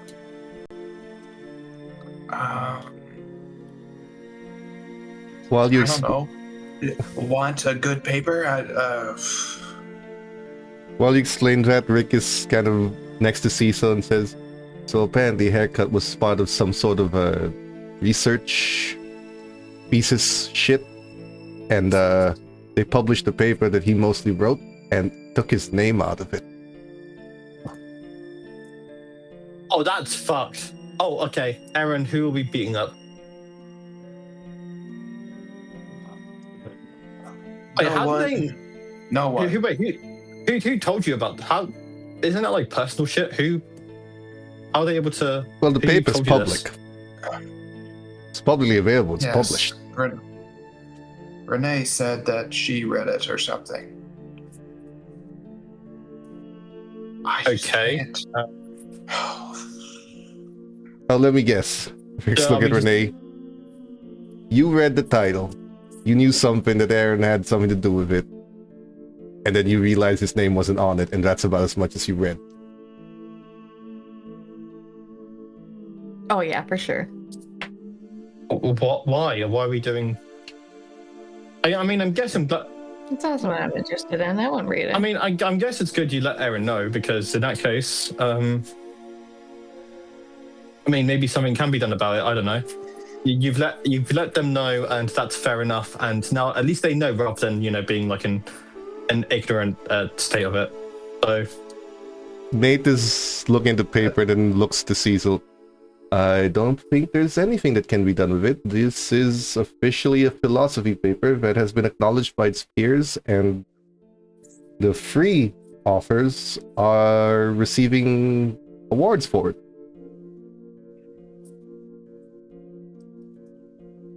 Aaron, do you want to go on a distraction? Aaron, do you want to go on a distraction with me to do something? Aaron is just like silently like hands to head, just like hitting their chin over and over again, and just they are waging the very human thoughts of I care a fuckload about this paper, and then the beast is also sort of weighing in and be like, oh yeah, you care a lot about that fucking paper, you should go and like kill the shit out of them. And Aaron is also waging the thoughts of like, I can't kill the shit out of them, even though I'm really fucking mad right now. And so, no, we are not going to do anything. I meant to come over to do something else. Clearly, these two don't really. They're finding this shit fucking hilarious. I don't. I mean, they're like kind of tormenting you with it, so. It's fine. It's fine. I'm sure in a week or two's time, I will also find it maybe 2% funny. No, I have to. You know what? I do have to talk to all of you regarding the future situation. Anyways, it will take our mind off things, and I won't be sending parcel bombs to these three individuals. You could still do that. No, I'm not going. Hey, to these do three that are on the despite, podcast. The beast. Rick is looking Rick alongside do it. Nate. Hey, A podcast. these three are about to be on a podcast explaining their paper. Good. Hey, Oh, I hope Bob Rogan finds it interesting and he gets him on. Aaron, do you know about Breaking Bad? Yes. You're in a similar situation right now with that's a whole thing. Am I? Oh. You know, like Yes. with Walter White and yeah. And the one loser guy. Yes, no, I remember. Yeah. And I don't want to think about it because of well, I guess I would be Walter. Regardless, yes, I know. Yeah. It's okay. Quick aside, Rick. Change. You know how you said DBB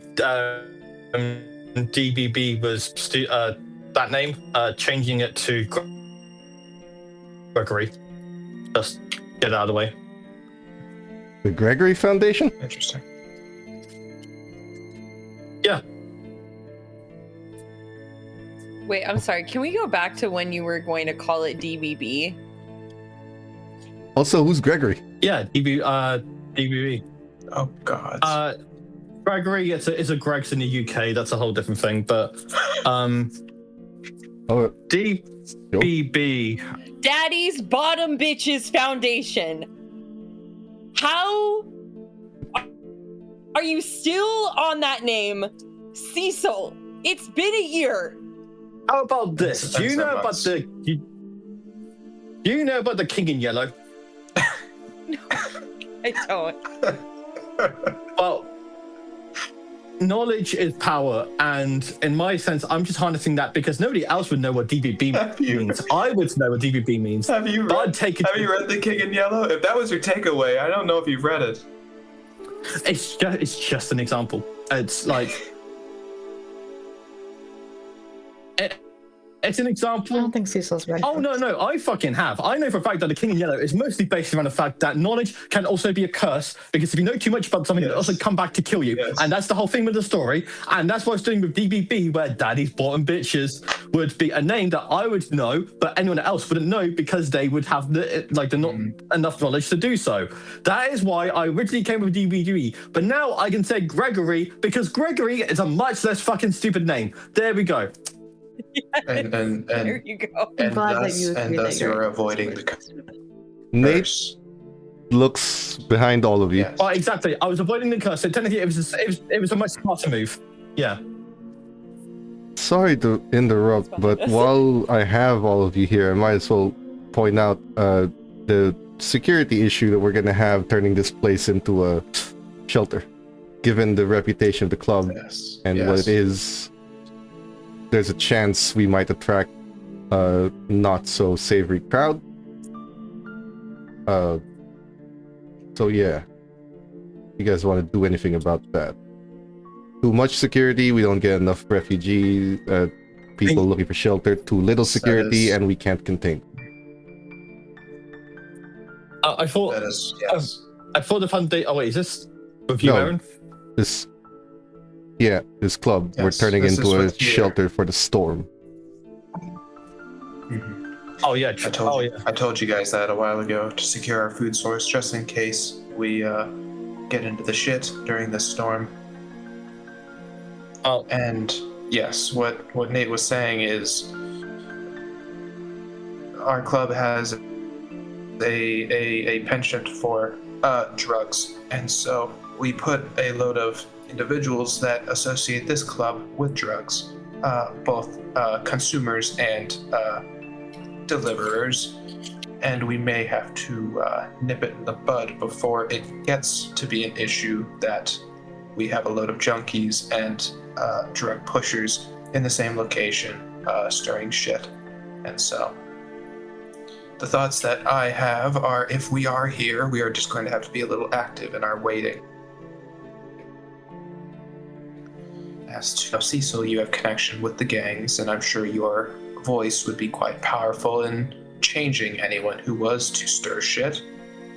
I know, Ash, you are capable of at least manipulating or changing the minds of individuals that also would be willing to stir shit. And then, as a Toreador, and quite a capable one at that, I imagine, Renee, you would be able to, if need be, charm or prevent these individuals from going into a manic state. And then I, of course, would still be doing my own pieces because I have access to things like Dominate. I have access to different thaumaturgical pieces that could assist. I think... And so I wanted to know if that is what we are going about with staying here for these 3 days that the storm is set to go through. I'm down for that. We need to obviously secure, the blood, and for us to save ourselves for that amount of time. I could definitely talk to the gangs and make sure that they are calm, and that if anyone starts any shit, then they'll definitely pay for it. So, yeah, I have that covered on my end. Good. Or at least even putting forward that if shit is to be stirred here, the expectation is that they're going to go right outside into that storm. Something like that could even influence them to not want to stir shit. So, thought I'd just bring that up. So we are all going to stay here during those 3 days. Yeah, I definitely don't want to be out there. Well, I don't also, either. the storm is going to make us powerless. Like, we all remember that, right? So how are we actually going to use any of our abilities to keep anyone calm? Out of character, I don't recall that. Wasn't that a thing? That, like, our abilities as vampires remember. weren't Not- going to work anymore?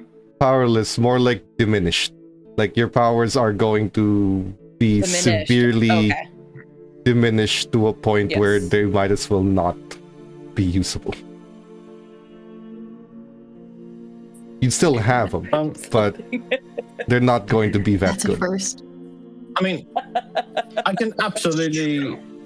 I mean, to be fair, we have enough power and influence already. We have the gang situation pretty much sorted. I have that perfectly done.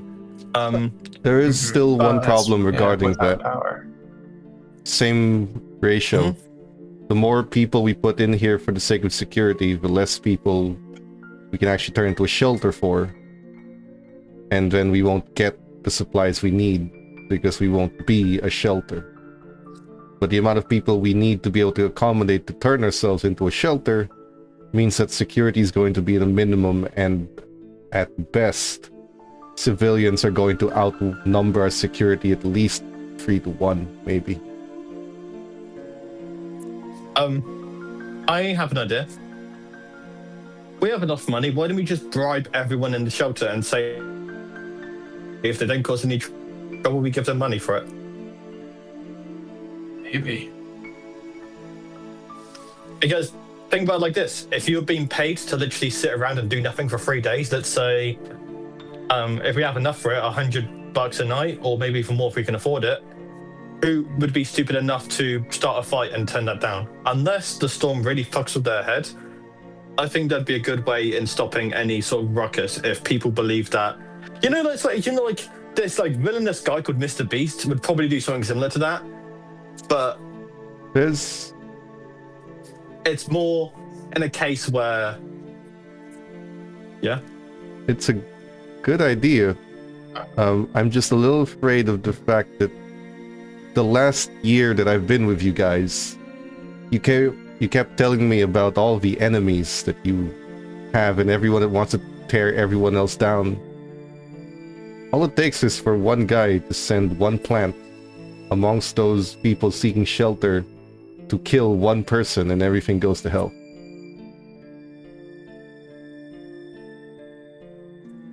Why exactly do we need to turn this place into a shelter? I mean, it just seems like it's ending up being more of a problem than it's worth. Do you have any other ideas as to how we secure food for 3 days? I don't know. Mesmerize someone at a blood I can bank and get get some. blood bags?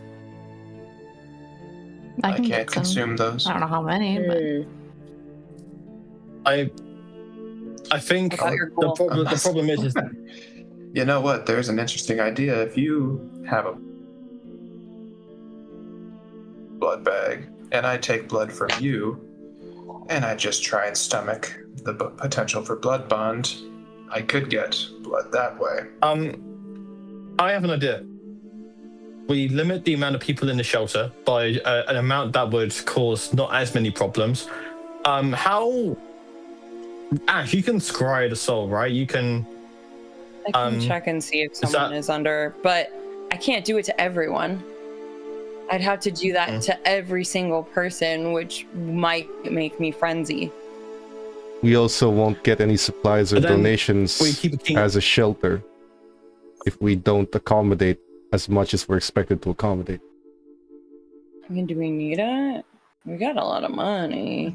Well, no, It but would be a legal matter. Oh. But then no one's gonna know that this place is a shelter. And then no one's gonna come, and then we might as well not be a shelter.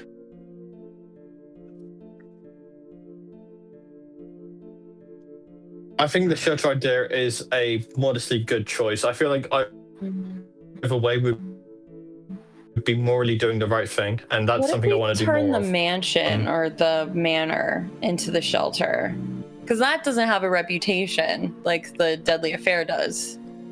So then we might actually get some like. It's also filled with the most occult masquerade breaking shit you have ever seen in your life. Oh. I was just about to say that. I'm gonna fucking. I haven't spent that much time there. It has a library that's not just Tremere secrets, it's Tremere's Tremere secrets. What Ash saw was a study area that looks fancy and Victorian. What Aaron sees is books and books and books of kindred history and lore. Yeah. It's not even a children book at this point. It's just straight up vampires from the 1300s. You know what? Let's invite them. Let's invite the refugees into the Resident Evil mansion. What about that, anyway? But okay. I mean, is there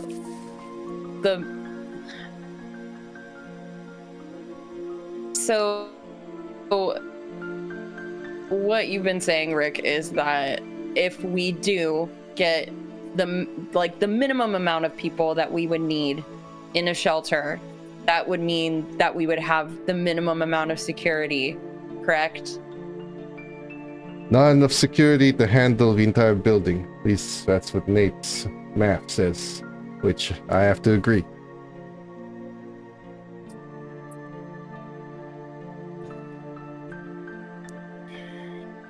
It's 3 days of a storm, maybe 4. Maybe. Don't do the shelter thing and you just rough it out.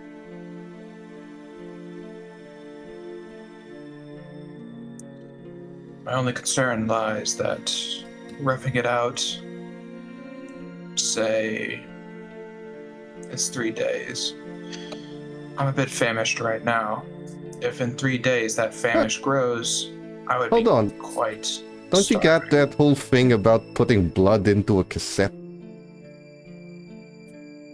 You're the only one that can't do shit with blood bags, so why don't you just prepare a bunch of cassettes for yourself beforehand, and then just have everyone else feed on the, the Capri Suns.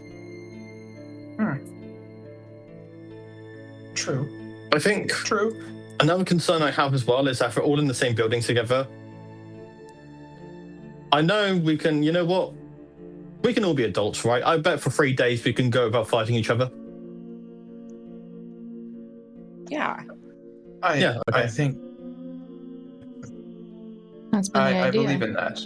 I believe that the beast would have other ideas if the hunger being the main concern. The thing is that it doesn't even require the beast. The beast doesn't even require hunger to function. It can just be a frustration or some. We have to consider our beast's needs as well. Like for example, Aaron, if your beast requires information regarding the storm itself or something like that, that could. These are hypotheticals, but we need to doubly make sure that we aren't a victim of our own beast as well. Wait a minute. The storm diminishes our abilities. How is it going to affect the beast? Is it going to diminish them as well? Diminish their pull?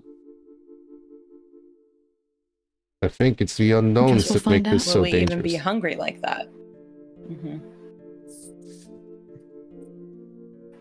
Yeah, I think the idea of securing like food source by having a bunch of people shelter here is good in theory, but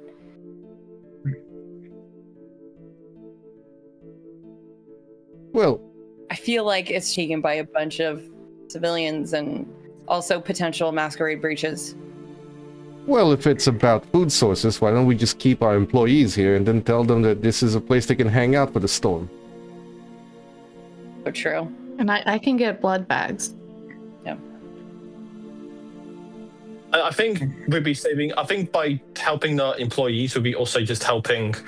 We'd be helping our staff as well. So it's not like we would be completely avoiding the shelter thing. We'd be helping people, but not as many. But that'd still be something, at least rather than nothing. No, I like True. that idea. There's also the matter of, and I'm sitting on this, the enemies part of it. This place isn't as defensed, or at least defensible, as our manor is. Would we want to instead all four schlub up there? But then we can't It would, have our it would remove employees the be there. employee ideas. Yes. But it would be more defensed. We could go out and we could contact who we need to contact and see if we can get any defense boon for a boon type deal. Just because our power is hindered doesn't mean that everyone else's powers, they can't do anything about it. Well, Is what it means. defense-wise, our haven really doesn't get much better. It has a ton of wards, even up and down the driveway. There If are they still wards. work. It's true. I say we, just to be certain, because they, like you said, there could be a chance that we get infiltrated during the shelter. Maybe one of the employees gets taken as well. We go and contact who we need to contact and see what help they could possibly offer. If it's not going to help much, then we don't take it. If it does offer at least a bit of security, then that's better than nothing. Because I don't know where we're all going after this, but at least for this one night, we can pull out everything that we need in order to ensure our survival, and if not, the survival of this place. I like it. Another thing, because this is going to need to happen before the storm even hits. What are we going to do about the Second Inquisition and getting revenge for Zane? Because we did make a promise. Oh, I did talk to him. Oh, you did? Yeah. Found out his real name. Found out. Is it Gregory? Well, you figured it out. But I talked to him, and the last thing he wants is that he's free, at peace, and I promised him that the institution under his name would just reflect that peace, freedom, and the ability for people who are trapped like I was, or any one of our problems or traumas, who'd go there and seek refuge. The last thing I think he wants is for us to take revenge against the Second Inquisition. I think that if we were to do that, it'd be a lot more of us being selfish and doing it for our own sense of justice rather than for us. That's really doing it for confusing Gregory. because he also asked us to do that before, like when he was a wraith. I spoke to him directly. He quite literally, in every sense of the word, doesn't want that. If you want to go ahead and do that, then go ahead, but you'd be acting on your own wishes, not Gregory's. Aaron, it's occult and intelligence, please.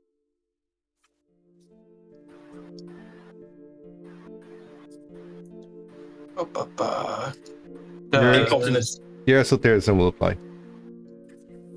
Gotcha. Waiting for that Aaron roll. That's fine. We take. That's the key. The key word is wraith. A I wraith think it's fine. is not just someone's spirit. A wraith is someone's spirit twisted by extreme emotion. If you take Cecil's word that he spoke to Zane, and that Zane has been able to move on, that means he's released himself of those extreme emotions that bind a wraith to this world. What you spoke to was the embodiment of his hatred and his pain. If, again, you take Cecil this word, what Cecil spoke to was the man underneath all that. That's how you understand it. Interesting. So the desire of Gregory would be to remain at peace, to not disturb such peace, but the desire of Zane would be otherwise. Well, what Zane, the Wraith, that's his desire twisted by hatred and anger. Twisted by the pain that he's gone through. When that pain has left and when he has accepted and moved on from it, that's when his desires changed, because he's no longer a Wraith. He's not bound to his distorted emotions like you are bound to your beast. You can think so he's of his... not a Wraith at this moment. No. He's a spirit that's moved on. Oh. He's no longer a Wraith. Being a Wraith is kind of like you in a perpetual frenzy. There's a reason you went into that frenzy and you have a particular goal. Now, the comparison is, does that frenzy represent who you are? Would you like to be represented by what you wanted when you were in the state of frenzy? I see. Cecil, I have a question. Cecil? Yeah? When you spoke with Zane, he stated that he was at peace, right? That he wanted to be at peace. He said he was at peace and that he felt free. That doesn't line up with what a Wraith would want, which leads to me that either he has relinquished himself from that hatred that a Wraith clings to this plane would, and is now a spirit, a proper one. Or there is manipulation still, but from what you're telling me, I think it's the most authentic that we get compared to what we had in the past. I think we've already heard Gregory as much as we did. We quite literally heard him. I'm not going to place personal blame anymore, I don't care. We heard exactly what he wanted, which was, at that time, that he wanted revenge against people that enslaved him, people that took away his free will. And we spat in his face and we directly told him to his face that we would be taking that away from him for our own selfish need of wanting to save, or thinking we wanted to save him. I think hearing Gregory, what he wanted to say now, hearing Gregory finally be free, I think there's no need to even challenge the Second Inquisition in the first place. I think we would be doing him the biggest favor right now and actually be repenting ourselves for what we did to him by just not doing anything at all. And by breaking that cycle, we've saved us not only hassle of fighting the Second Inquisition, but we've actually, we've done good. We've brought satisfaction to something that we've actually destroyed. That's why I think, at least. I agree. In past, we'd heard from his Wraith. And from what you're saying, now we've heard from his spirit. Something more authentic, more genuine. Which leads me to believe that there's no reason for us to go and get revenge, because the purpose would be for Zane. But if it's not what Zane wants authentically, then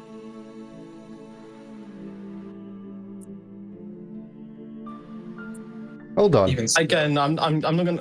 And then I'm not gonna go ahead and Rick is just looking at you guys like, hold on a second. If you're powerless during this storm, doesn't that mean Second Inquisition just swoop in and kill you?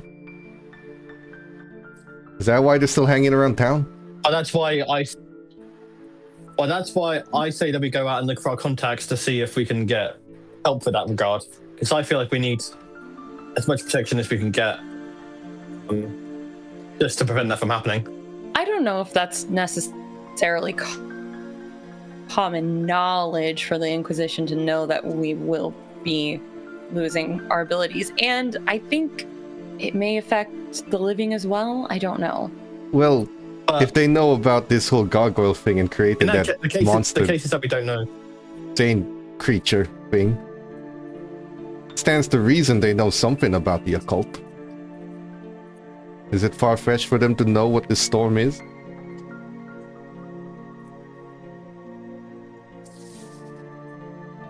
You guys are the experts. I'm just thinking. Well, I think regardless we have to be safer rather than sorry, which is why we should go out for contact help. And even still, I don't think we're the biggest fish. We killed Strickland, who was attached to them. And we have very minor ties. But even still, I don't foresee us facing an extreme retaliation. If we're to cover all bases, though, I do agree that we should go and find and communicate and from our sources just to see what we can do to defend ourselves best from where we may be weaker than normal. We may have to start using some more practical means of defense. Humorously I can enough. talk to Portia. I think that's a very bad idea. Okay, well now segue into that next topic. I think I need to tell her about the phase plan. Yeah, I'm fine with that. Well, why? Well, first off, if she has to leave, the next ruler coming in is gonna be probably 5 times worse. The main reason for me, I saw how many other kindred are with her. If she leaves, I mean, I don't know what they're gonna do. If they're gonna leave as well, if they have lives here, I don't know.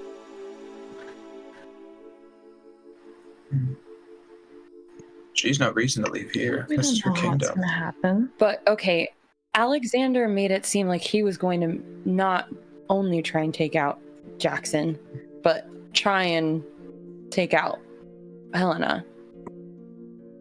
That's why I think that Jackson would come first. So that is, yes, he asked upon us to take out Jackson because that would give him more leverage to then go for Portia. He also Sorry. said that if you wouldn't do it, he'll find someone who will. Yes. But didn't he also say that if the only way that this plan would be fought is if we told Portia about it? Did he say that? I don't remember that. Dude, out of character, I swear I remember something like that being said, where he said the only way that it'd be, if we asked if we were to tell Portia about it, or if Portia would find out about it, but I don't remember. I can't remember from the top of my head either. But even that, I don't know. I think that brings up concerns. Yeah. Because if he can see us and track us, if he sees that we go to Portia, they may not know what happened within that meeting, but they may be able to infer some things, which then puts us in the crosshairs of a Fae. It is true. Yeah, I think we have to go into the assumption knowing that we'd be protected by the Fae if we were to do this. Because if we were to make Fae of an enemy, if a Fae wanted us dead, there would be literally no living being on the planet that could stop it. They could imaginate us from existence. So I don't know. We'd have to. I believe part of us needs to trust that Portia really does control the entire board, strong enough as she claims. He also made If sure... she's strong enough to protect against the Fae, that's... Alexander also told Yeah. you that Portia has her own Fae that she's made deals with. That's the whole point of him fighting against her. He doesn't care about her, he cares about the face she's dealing with.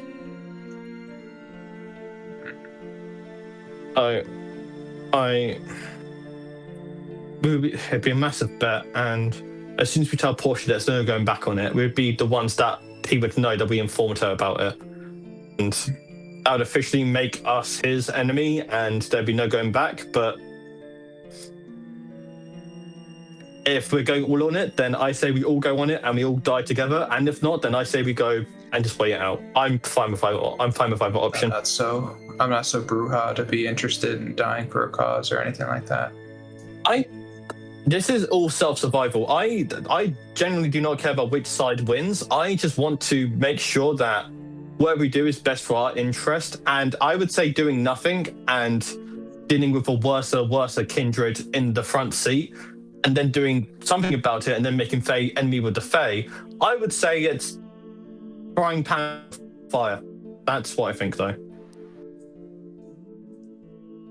And I just believe that we are shrimp at the bottom of the ocean, and we are trying to get between two sharks. We are shrimp, but we're one acrylian. We're like, We've survived worse, but there's so much uncertainty with this decision, and we can't fully know until we decide one or the other. That's the problem. I don't know. You two have been with Portia the most.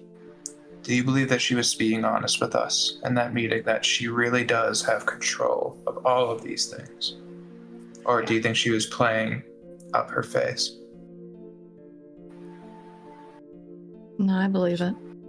Yeah, she was being sincere. Then I think we need to believe it in this case too. To where she's going to be looking out towards the board that she controls, regardless of if we tell her or not. Yeah, I hadn't necessarily considered when we talked before, Renee, about Alexander finding out about it and then us being in the crosshairs of the Fae, because, yeah, if he finds out that we ratted on him, then could snap his fingers and literally just, we're gone. Renee? Politics and intelligence?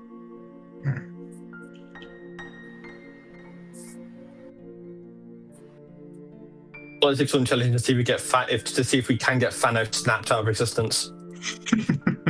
That's more occult. Intellect occult. Yes. We have plus twos. We have five. Yeah. Go ahead. Many. Yeah, go ahead. Use all 5 of them. 3. Okay. No, what the fuck? Relax. No, 3 no, is fine. Okay. Hold on. It's not. It's never fine. Well, it's gonna be fine now. What is Today, it? and only today. I'm fine 3. with it. Okay. There's the problem of this Fae you're dealing with, Alexander. He wants Prince Jackson dead, and according to him, if Prince Jackson is dead, Portia loses. Helena loses. He also said that if you don't do it, then there's no harm. He'll find someone who will. If Portia loses, because Alexander found someone who managed to kill Prince Jackson, who's gonna let you all out of the city and keep that end of the bargain? If you don't side with her, how are you leaving this city? She's the only one allowing it to happen. And if you don't help her, and all that happens, then you're stuck in this city with whoever replaces her. And whoever replaces her is going to be one of the worst kindreds who ever lived. Okay. I think there's also the fact that if we do take the face deal, we essentially get what we want, but The only difference is that we're not enemy of the Fae. Well, I mean, they twist things. They can take what we want and change it. But the main important thing, if we don't say anything and the Fae wins, we're stuck here. I already have plans on leaving. Ash has plans on leaving. I don't know about you two, but we'd be stuck. Well, yeah, that's the problem, is that I'd be the only one that wouldn't be screwed up by this. And I guess, because I'm thinking of all possibilities, if we side with the Fae, you guys get to leave, and he can grant you your decision to leave this city, and we don't have a Fae potentially. It is that I am then left with the kindred, the mecha evil kindred that will take her place. And oof, man, it's so crazy. It's like no matter what decision we make, there's always going to be a downside to it. I'm not used to this. Yeah, surely you've never done that before. Never. Right. This world is definitely not dark. Right. So, if we go to Helena and tell her this, we need to speak very quickly, and we need to speak and try and vouch for our own safety in doing such, as we have no idea all the contracts that we have accidentally and intentionally signed just in that one little stint we had on that boat. We would have to go there, essentially say, this is exactly what we saw and heard, and that we need protection, because by telling her, we are extending our neck out far beyond. Well, she has her own Fae in her pocket, and so I imagine we could get at least some protection in that matter, but we would need to get it very quick. Not just us, but those we care about as well.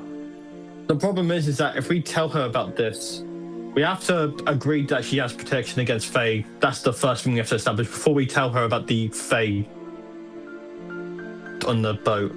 Because if we tell her and then we ask for help and she says, we can't offer that, then we are screwed. There's no doubt about that. So we kind of need to go to her with the first thing we need to ask is, can she protect us against the Fae? And we go from there, because if she can't, then this whole situation changes.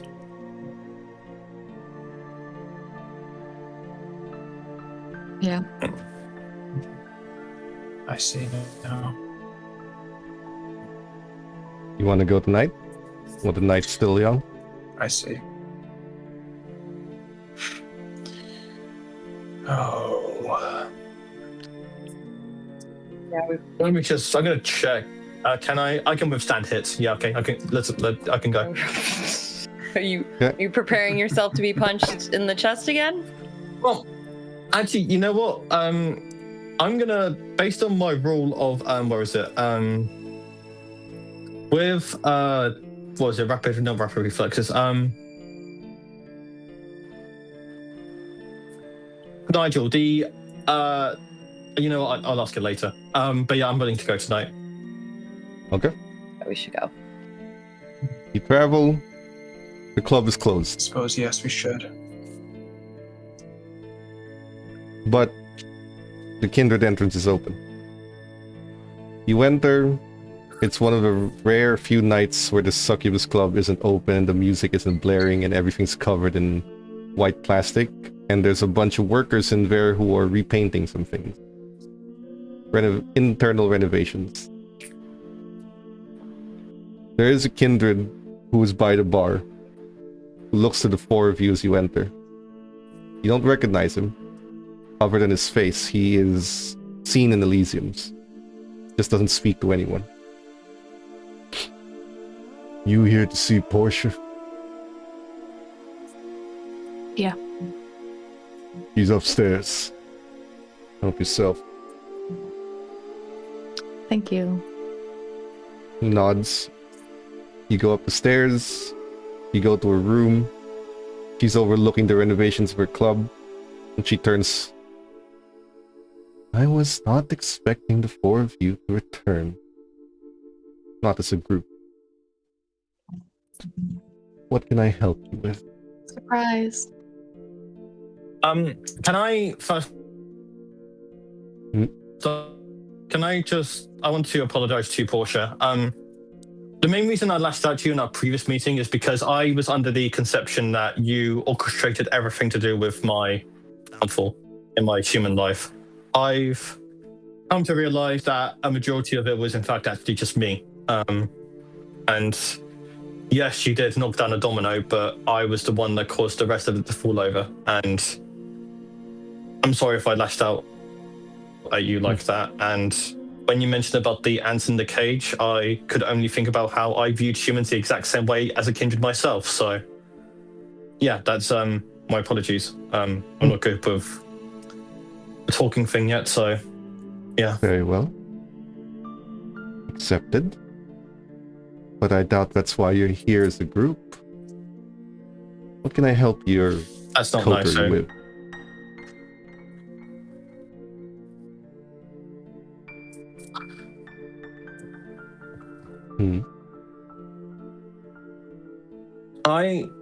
Can you offer us, before we go into that, we have a very key detail we need to iron out before we can explain anything. Can you offer us protection against the Fae? What an interesting ask. Simple answer is yes. Okay. Will- A not will you? simple answer. Yes.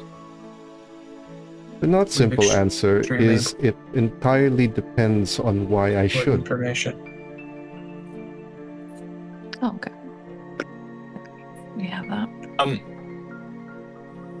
If anyone wants to explain, I can explain, but if anyone wants to go ahead. Yeah, like this is Renee. So Thing. there's this Fae that talked to us first, and basically his plan is he wants like some kindred to kill the prince. And he's like, if you're not gonna do it, he'll find someone else who will do it. And I figured, it'll stop everything, and then someone else will come into your place, and it's just gonna be worse. And yeah, that's about it. Yeah, the name's Alexander, if that rings a bell to you. That wasn't his real name. That was just the name he gave to us. But Yes. it could be a cool He alias. might go by that. Yeah. Names They hold came to power. us in attempts to hire us. Even fake names hold power. Portia was a helpless fledgling that no one looked twice at. Until it was too late. Portia served well. So someone wants to undermine my plan. They picked a great target. And you come to me with this information? And now you require protection from this Alexander.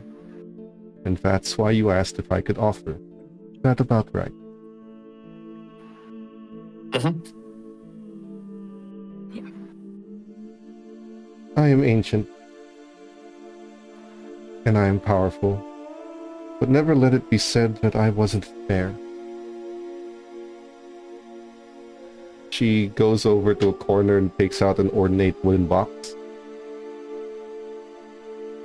Opens it, and there's 4 small gemstone encrusted metal bells.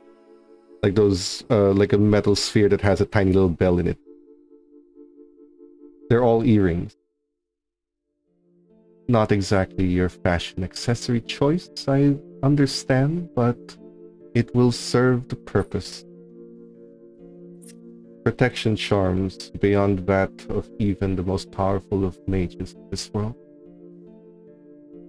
Specifically against one particular creature.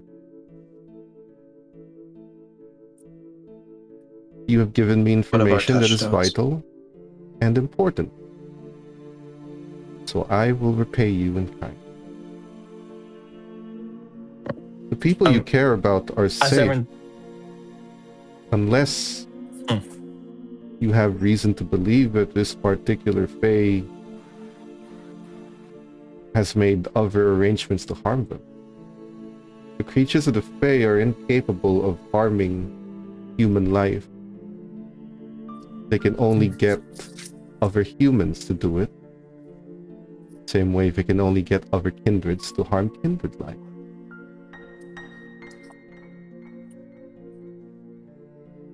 If you want your touchstones protected, it's a simple matter of security.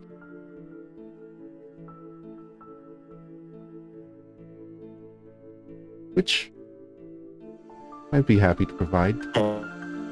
okay.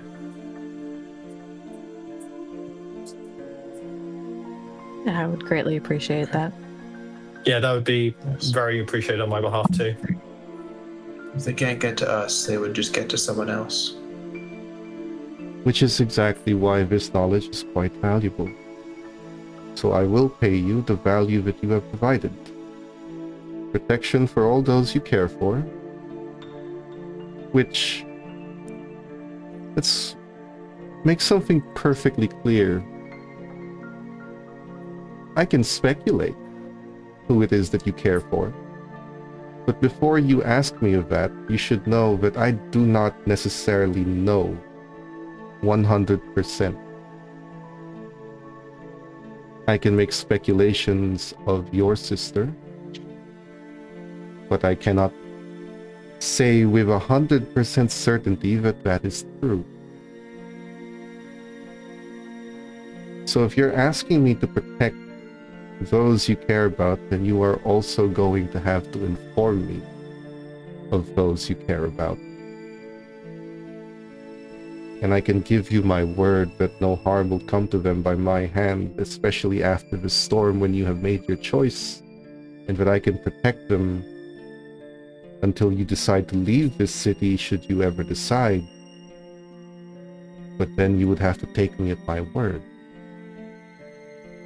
If that is something you are comfortable with, then you may write their names on this paper and the place where I might find them to ensure that they are protected. But if you are not, then you may take these charms and you may take your leave, or you may ask for something else. But I will give you that choice. Again, out of respect for your information.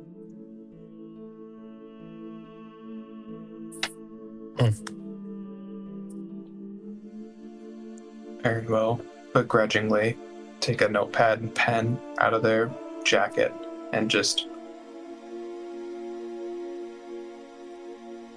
scrawl for a second or two, rip the note, fold it, and hand it over to Portia. I believe that you had already known this.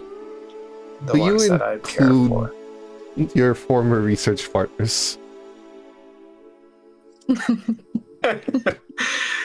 gonna assume that's a hard no. Or would you like to leave it to a roll flashback. of does the beast or you win in this moment?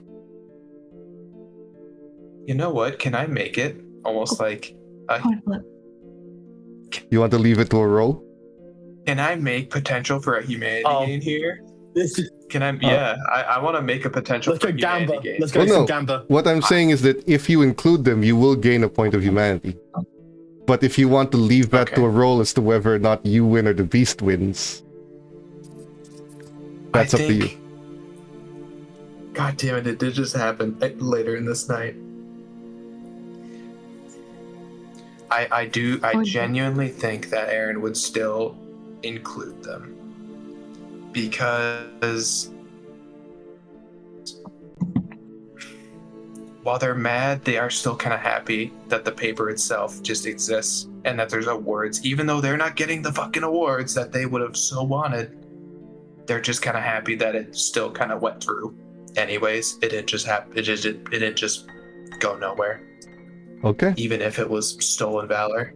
and so I think they would put it down, but they'd be writing the names down, and then they would pause for a second, just kind of close their eyes, and just be like, "Yeah, whatever, sure."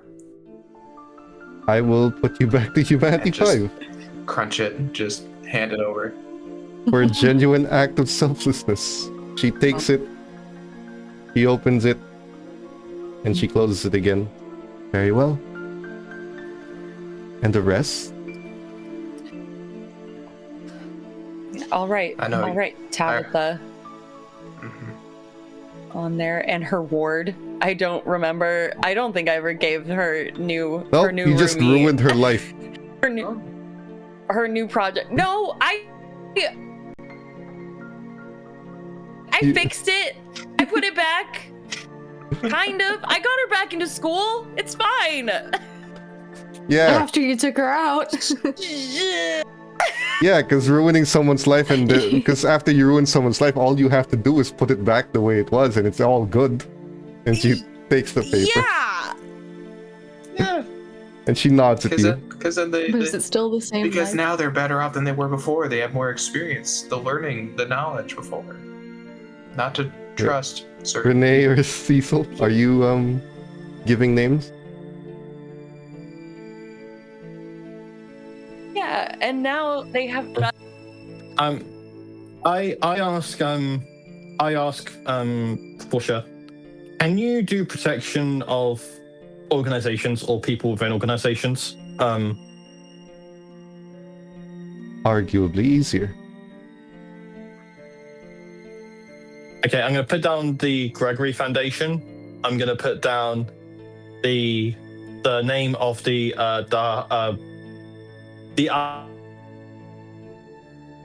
other my touchstone place. I'm gonna put down the name of my parents, and then hear me out. Can I put Bianca's name down? Interesting. If you want to, yes. Are kindred included in this?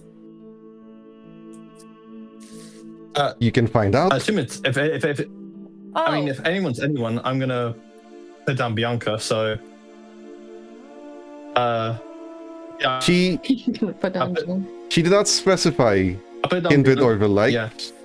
So if you're the kind of person who wants to experiment and think that it's and believe it's okay and see what happens, then you can put it down and see what happens.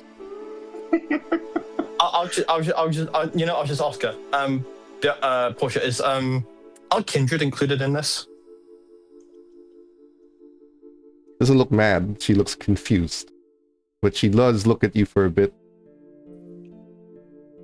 If they are someone that you wish to have protected, I will allow it. Okay, and I put down Bianca, and that's my note folded. You don't look. No, you look at letters. I'm not gonna look at. My note I'm gonna paper. give it to her. It's gonna lick paper. God, She- Oh no, that's for. I'm so stupid. That's how you steal letters. Okay, never mind. She- I'm Give gonna their hand it to her. their wet notepad back. She hands back the paper to Cecil and points to the first one, the foundation. I've never heard of it. You'll have to specify names involved. It's not been started yet. Well, it's been started. It's not Okay, yet I'm gonna say solidified. okay. It's gonna be established soon. But okay, it's been started. I can give you the name. Well, I can't give you like an email to contact. I'll give you. If I give you the person organizing it, would that help? Sure. Okay. I'm gonna put down Rick, and I'm gonna put down the person who Bianca's gonna put in charge of the place. Better. She takes the paper. Then she looks at Renee. And you, my dear?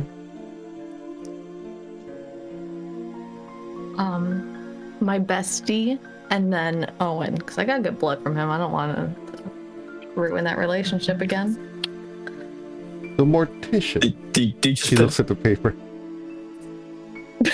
What? You're just looking at Renee like, the mortician. Yeah, I get blood from him. He's already had a hard life. Make him worse. Very well. He And folds the then paper. I add melody and junk to my paper.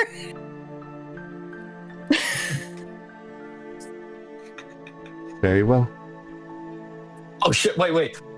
And then put down. I just put out a lot of Hold on, can I get my paper coffee. back? Can I get my paper back? Wait. And I put like next to melody, I just put like plus Alice with like a heart, and then I'm gonna put. Okay, I'm done. I swear I'm done. I'm done. No, Being You so know- picky. well, but I'm quite interested. How far can we Please. stretch the kindness? Aaron, of Aaron, I have a sword. Oh, that's awesome. Thanks for telling me. He just looks at Yes, this. that is all I'd wanted. Since you've told me all this, I assume that you are going to accept my offer of whatever it is that will happen after the storm, which I would like to know, what is your decision? I'd have to set things up, regardless of how you'd like to spend your unlives, whether here or outside. I'm spending it in Chicago. That's my plan. Very well. I'm leaving. Looks at the rest of you. I'm leaving too. Yes, I'm leaving as well. And of those of you leaving the city, would you require any transportation to be arranged? Any mortal lives to be shuffled? Geographically, that is. Yeah, I have to. She The looks first at the one I put paper, on that note. she grabs This- both your papers. No, well, only one of Yes. them. The second group. I want them to live, but I don't want them to fucking come with me. But that first one is fine. Very well. Their lives shall be altered. I will have to know where you'd like to go to send them there. So once you figure that out, or if you already have, please inform me. Until then, we can talk again the following nights, and you may arrive here with an answer of where you'd like me to send you and them. I assume you don't require this. He looks at Ash, since you have not said anything. I have transportation and I don't need anyone to come with me. I'm good. Very well. You may all go. Unless there's anything else. But there is some business I have to attend to regarding your protection. Are we still allowed to contact each other, regardless of what our stats will be after the storm? You may contact each other as much as you like, as much as your new cities will permit you to. But whatever happens out of that communication is not in my control or my purview. If the Second Inquisition finds you, because of your communication with each other, if you make a mistake, if the Camarilla or the Anarchs or wherever you end up decide that you are breaking their rules, that will be firmly a result of your action and not mine. Okay. I'm done. We will let you all go. You will leave, and we will pause our story and end that evening there. Thank you to everyone who's been watching. Again, in the coming sessions, at some point when everyone's finally finished tying all their business, we can get to the storm and what's going to happen to everyone. Because it's not going to be that easy. Never is. No, what do you mean? We're not just gonna like sit in the nightclub and just kind of twiddle our thumbs for 3 days and then off to wherever we go? We play Twister. That's You know, what we do. technically you could. Yeah. But for now, thank you to everyone who's watching. Let's go ahead and meet our players and whatever hole you might find them under. Dorchley. Hey, I'm George Lee, and you can find me at George Lee with 2 Y's on Instagram and Twitch and YouTube, but mostly Instagram. And I get to finally say, because this happened while we were on break, that I got a scholarship ticket to Darkness Emergent. So if anyone who is in the LA area or is traveling to go to Darkness Emergent LA, I'm going to be there as Ash. So if you want to say hi, say hi. I'm very excited about it. You better The get a picture. opportunity to meet B. Dave Walters and Erica Ishii is yeah. like, oh my god. You better freaking get out. a picture taken with B. Dave Walters. I will, and I'm gonna say, oh my god, my friend Kevin is such a huge fan and loves that one show that I'm gonna remember at some point before I go. There you go. You need to try and get your ticket upgrade and join the LARP sessions. Kevin. Okay, I Yes. I actually can join the LARP sessions. I found out, but we'll talk about it more. Nice. Do us proud. more later. Do this community proud. Kevin. Oh yeah. My name is Cap'n. I don't have anything as interesting as what Dorch has, sadly, because that just blows anything out of the water. But I do have the album Mellophobia by Cage the Elephant. And that is it. That's all I got. Petra. Hello, my name's Petra. You can visit me at PetraPikaHXH on Instagram. And I'm definitely going to be at LA. 100% I'm going to be at LA. Because I live in that area, so I'm definitely going to be there. But that's where you can find me. Definitely in LA, because I live there. Yeah, I'm American. Yeah, you Hoorah. definitely sound like you're from California. Yeah, I love Democrats. Give us your best Cali accent right now, Petra. I would kill myself. I can't. Just talk like me. Just do your best impression of me. Valley Girl. I don't think there's a way you can do that that isn't going to be insulting. Don't even. No. I think Petra would have to give it 5 minutes to even try and figure out how to go there. The only time I've done it is with a character called Gravy Dave, and I'm not going back to Gravy or Dave. Pass me on, please. Pass it. I'm Shig. You can find me on Instagram at Manascona. I have this Halloween Bulbasaur that I made out of clay. That's clay. It was my sick. first ceramics project. Actually, almost looks like Jade from the camera. All right. I love him. He's very heavy.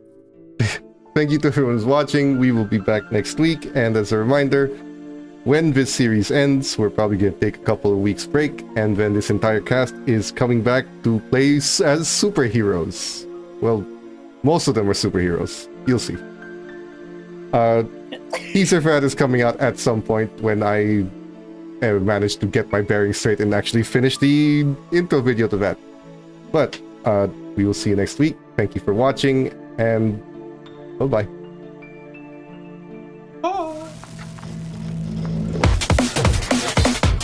Cybernation Uncensored.